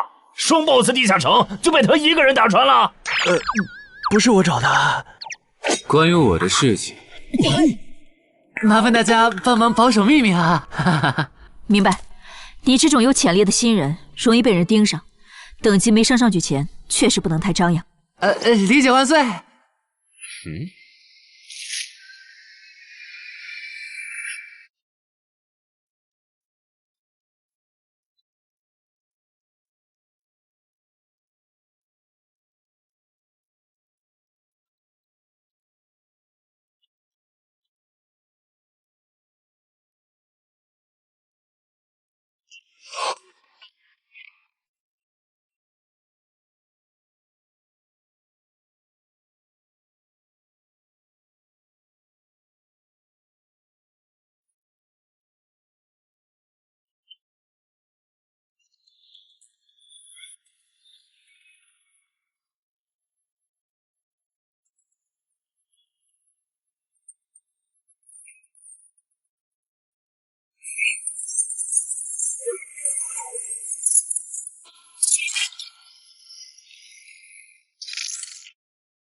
不能出去，外面有更致命的危险。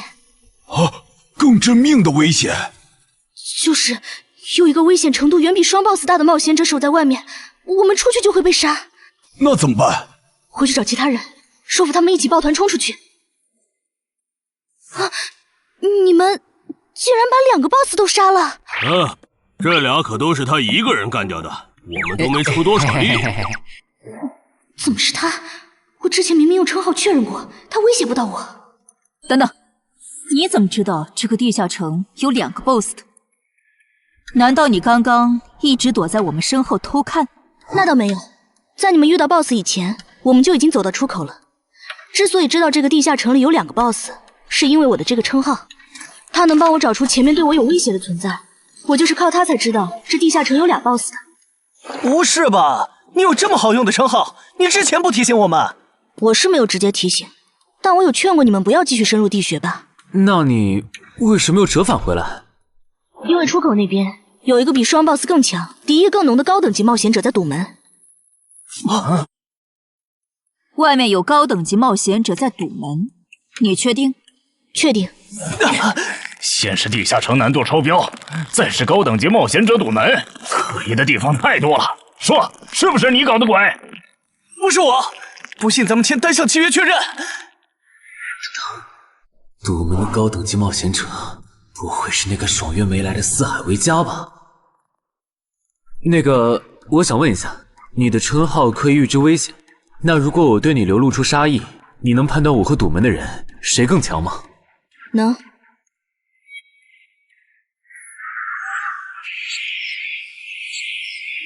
现在，我和外面的那个高等级冒险者，谁强？外面的要强一些。明白了。那摆在我们面前的就只有一条路，大家先去结算各自的脱离和通关任务，等提升完，咱们就去和出口的堵门者拼命。也只能这样了。早知道买这个地下城会出这么多事，我当时就不该手贱。事已至此，后悔也没用了。再说，咱们这么多人，未必打不过。这都多久了，怎么还没人出来？那个通关坟场的小子不会死里边了吧？你有没有兴趣？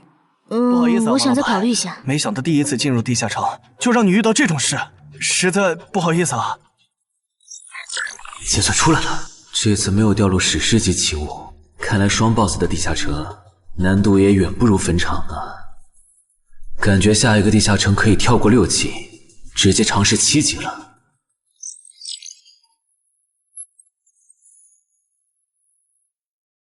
不算置此地而后生的话，能在一会的战斗中派上用场的，应该就只有扮猪吃老虎、奇迹生还者与传奇过招、自适应、暗行艺术和守护者。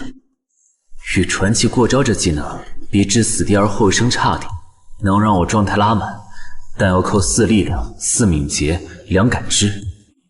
至于暗行艺术，应该适合扮猪吃老虎搭配，靠扮猪吃老虎走到目标的视野盲区，然后换暗行艺术逐渐接近目标，最后再切到置死地而后生，从而打出完美的偷袭。至于守护者，最合理的应该是依靠与传奇过招的感知加2，提前确定目标的下一步动作。要是目标跑去攻击别人，就切换称号守护者去阻拦他。围绕这2个称号展开的战术，感觉都还可以，但如果硬要选一个，还真不太好选。先瞅瞅新得的职业技能和奇物有啥效果，再决定下一步吧。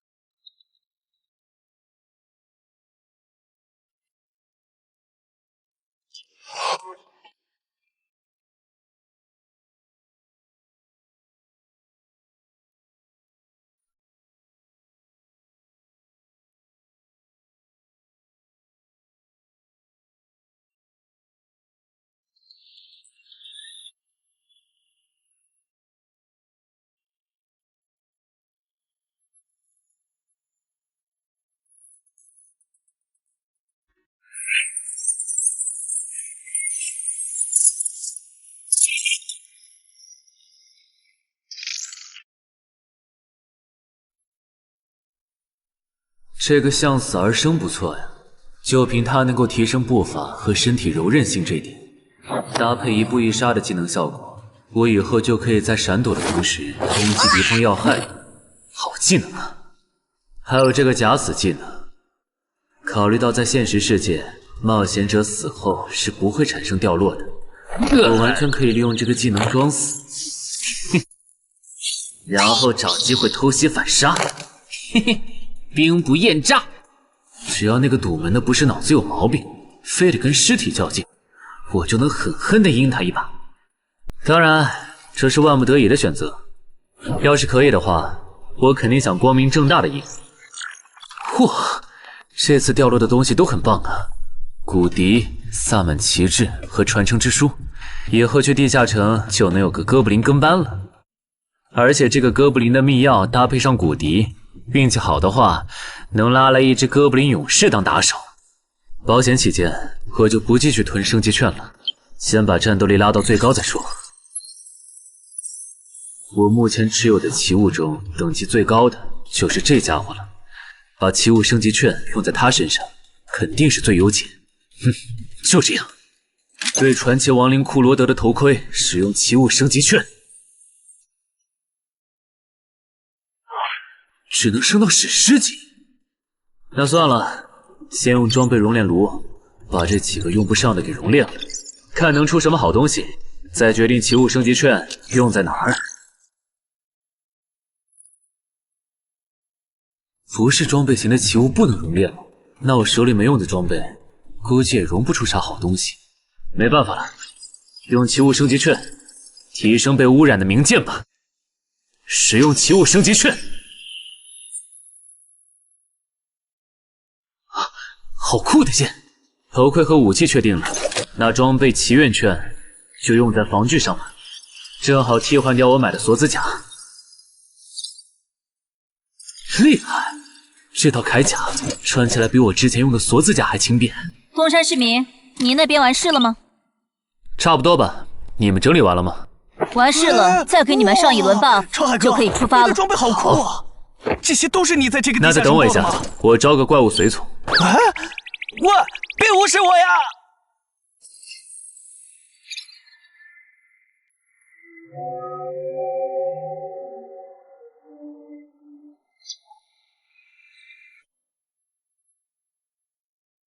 哥布林，你招个这样的怪物随从，没什么意义吧？这小东西连半个战力都算不上，不帮倒忙就不错了。别急，我还没完事。接着，喝了它。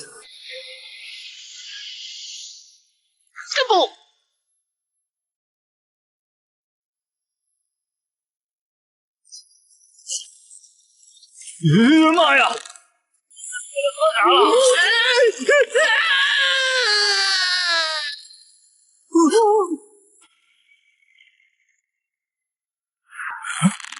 天哪，他变成 BOSS 了！那边有适合你的衣服和兵器，自己拿吧。你的随从不会失控吧？毕竟是 BOSS 级别的哥布林。不知道，不过你可以让他用称号看看这只哥布林对我们有没有敌意。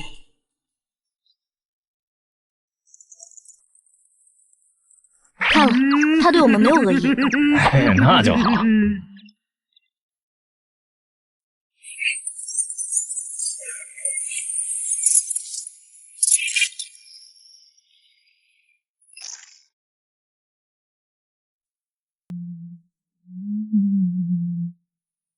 法师护甲，属性强化，雄之坚韧。好厉害！体质竟然加强了2点。属性增益只有1个小时。法师护甲能给没穿护甲的地方加点防护，虽说比不上你身上这套的防护力，不过又总比没有强。我呢？好运！你没事吧？没事，休息一会儿就好。嘿嘿，终于出来了！啊，怎么还混进去了一只哥布林勇士？说好的有人在出口堵门呢，这也没有啊！估计是藏起来了。你用车号看一下他在哪儿。好。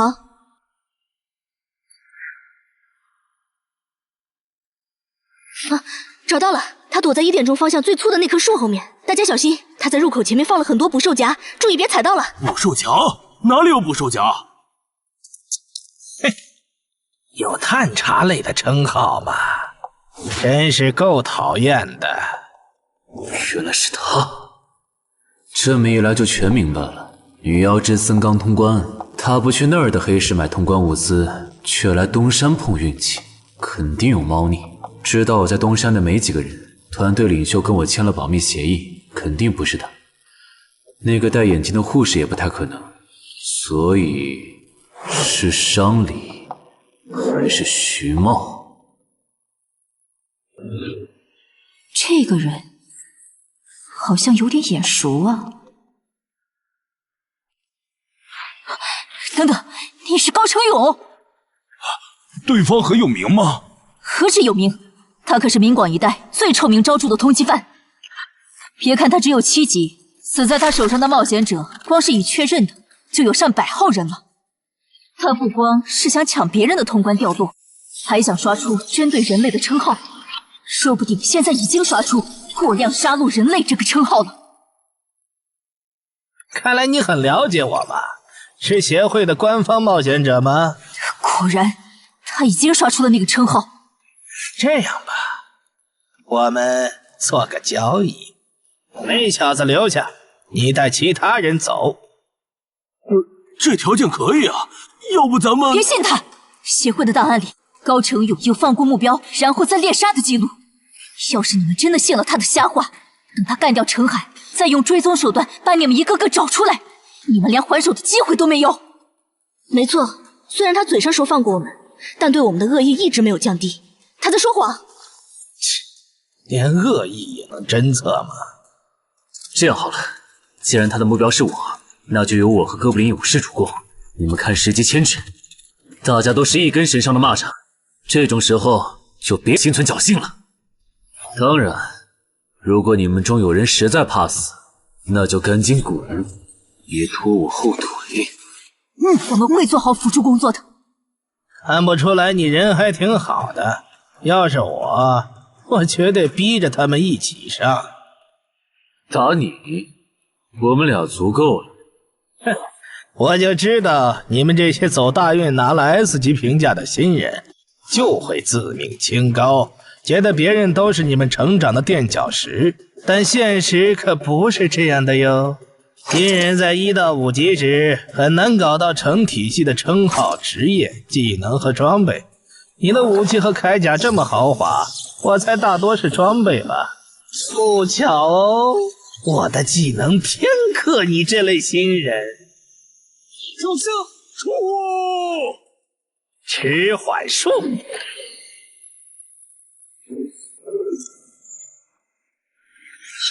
速度变慢了。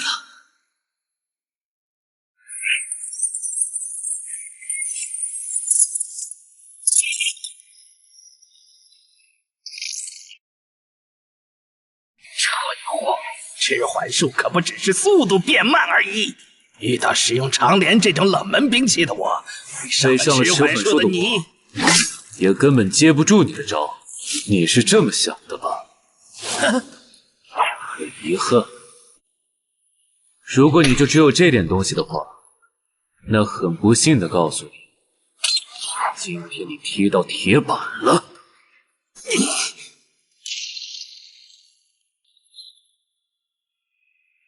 开什么玩笑！我百试百灵的组合技，竟然被他这么简单的破了吗？这真的是只经历了3个地下城的新人该有的水平吗？嘿，那个高成勇也没有你说的那么厉害啊！一上来就被陈海大佬没收武器了，感觉陈海大佬都用不上咱们了。不是高成勇不厉害，是陈海太强了。现在的他，恐怕和明省分部重点培养的那位超新星是一个水平。如果我说我认栽，那把长镰我也不要了，能放我一马吧？换位思考的话，你会吗？说的也是。消失了，那件披风的效果是隐身。唉，一想到超新星要死在我手里，我就感到惭愧呀。如果你没遇到我这样的新人杀手，大概会成为传说级冒险者吧。可惜，今天你就要死在这儿了，是你选择的死战。陈海，小心，那人没走，就在你周围。你这娘们儿！你在看哪儿呢？你不可能！你怎么知道我在这里的？因为我感知20，你的一举一动在我这儿都是明白。蛮感知吗？这个人你来手。好嘞。老天真是不公平！我想问一下，散人冒险者如果要加入协会，录入个人信息大概要多久？工作日的话，半天。这么看来，就是云霄市协会泄露消息的。我申请加入东山的官方冒险者协会，不过我前天口头上答应要加入云霄市的，他们还没录入我的个人信息。现在换到东山，程序上合规吗？当然，我代表东山市冒险者协会欢迎你的加入。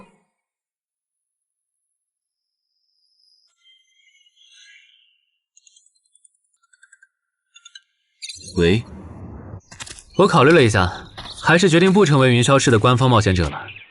为什么？你的个人信息明天就能录入进系统了，怎么又变卦了？因为我刚刚除掉了一个 A 级通缉犯，叫高成勇。东山的冒险者协会知道后，邀请我成为本地的官方冒险者。这样吗？也挺好，成为家乡的官方冒险者，做事会更方便一些。对，我也是这样想的。那我挂了。以后常联系。废物，都是废物！你那边说完了？说完了。哎，你怎么还没走？因为林姐也邀请我加入东山的冒险者协会了，等下要和你一起录入个人信息。这样啊？说实在的，你也被协会邀请加入，我都有点怀疑官方冒险者头衔的含金量了。我不就是在地下城的时候嘴了你几句吗？至于这么阴阳怪气吗？小心眼！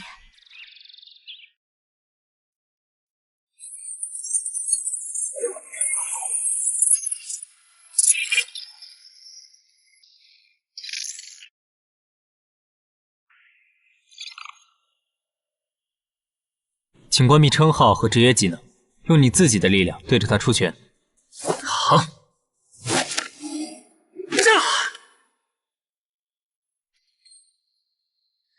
不愧是官方，测基础属性的工具比变身馆的强太多了。12点，那我呢？他们测完了吗？测完了，他的力、啥玩意儿？都是12。17点，只有12吗？这跟他之前的表现差太远了，我以为他至少14甚至15呢。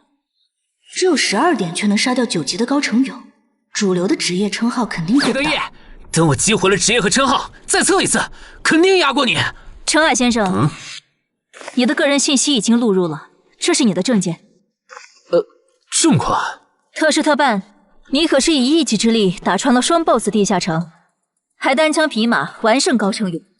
另外，6到10级官方冒险者每年得通关2次协会指定的同级地下城，不然就得从攻略组调走去情报或资源采集组。把时间花在身体塑造和实战训练上，半年通关一个地下城就行。没问题。还有就是，总部时不时会有借调任务，借调时你表现出色就有奖励，奖励能换协会里的称号线索、转职证书和奇物。不过一般只有9级以上的冒险者才会被借调，你暂时不用考虑这些。有一个问题。你说。称号线索是什么？称号线索是总结好的称号获得办法。你回去用证件 UID 登内网，看看协会称号图鉴里有没有你喜欢的。要是手里有没用的奇物或图鉴里没有的称号线索，就卖给协会，换自己想要的东西。了解。对了，你打算什么时候遣散你的随从？啊？不能在这边养吗？我这只哥布林骨笛是随机召唤哥布林啊，送回去的话，下次召来的可能就不是这只了，那我不就亏了一瓶秘药吗？这你不用担心，除非你的哥布林勇士在那边的世界战死，或者你打算随机召唤别的哥布林。原来如此。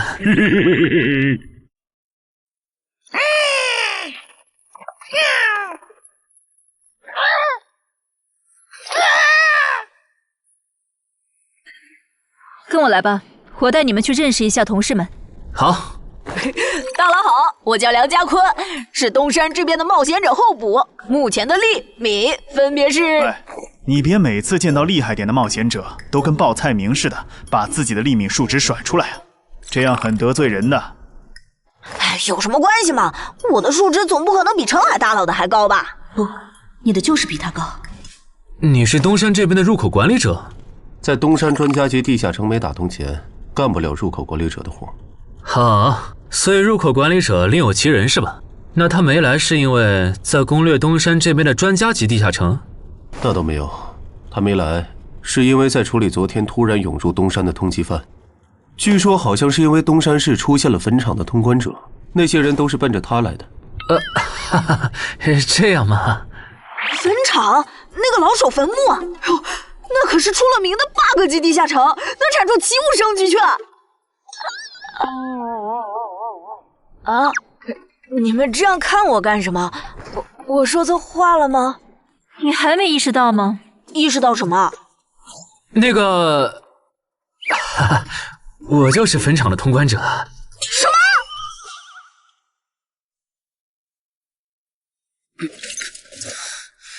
虽然已经说好这段时间把精力用在属性提升和恶补地下城知识上，但家里这个入口，我还是想有始有终。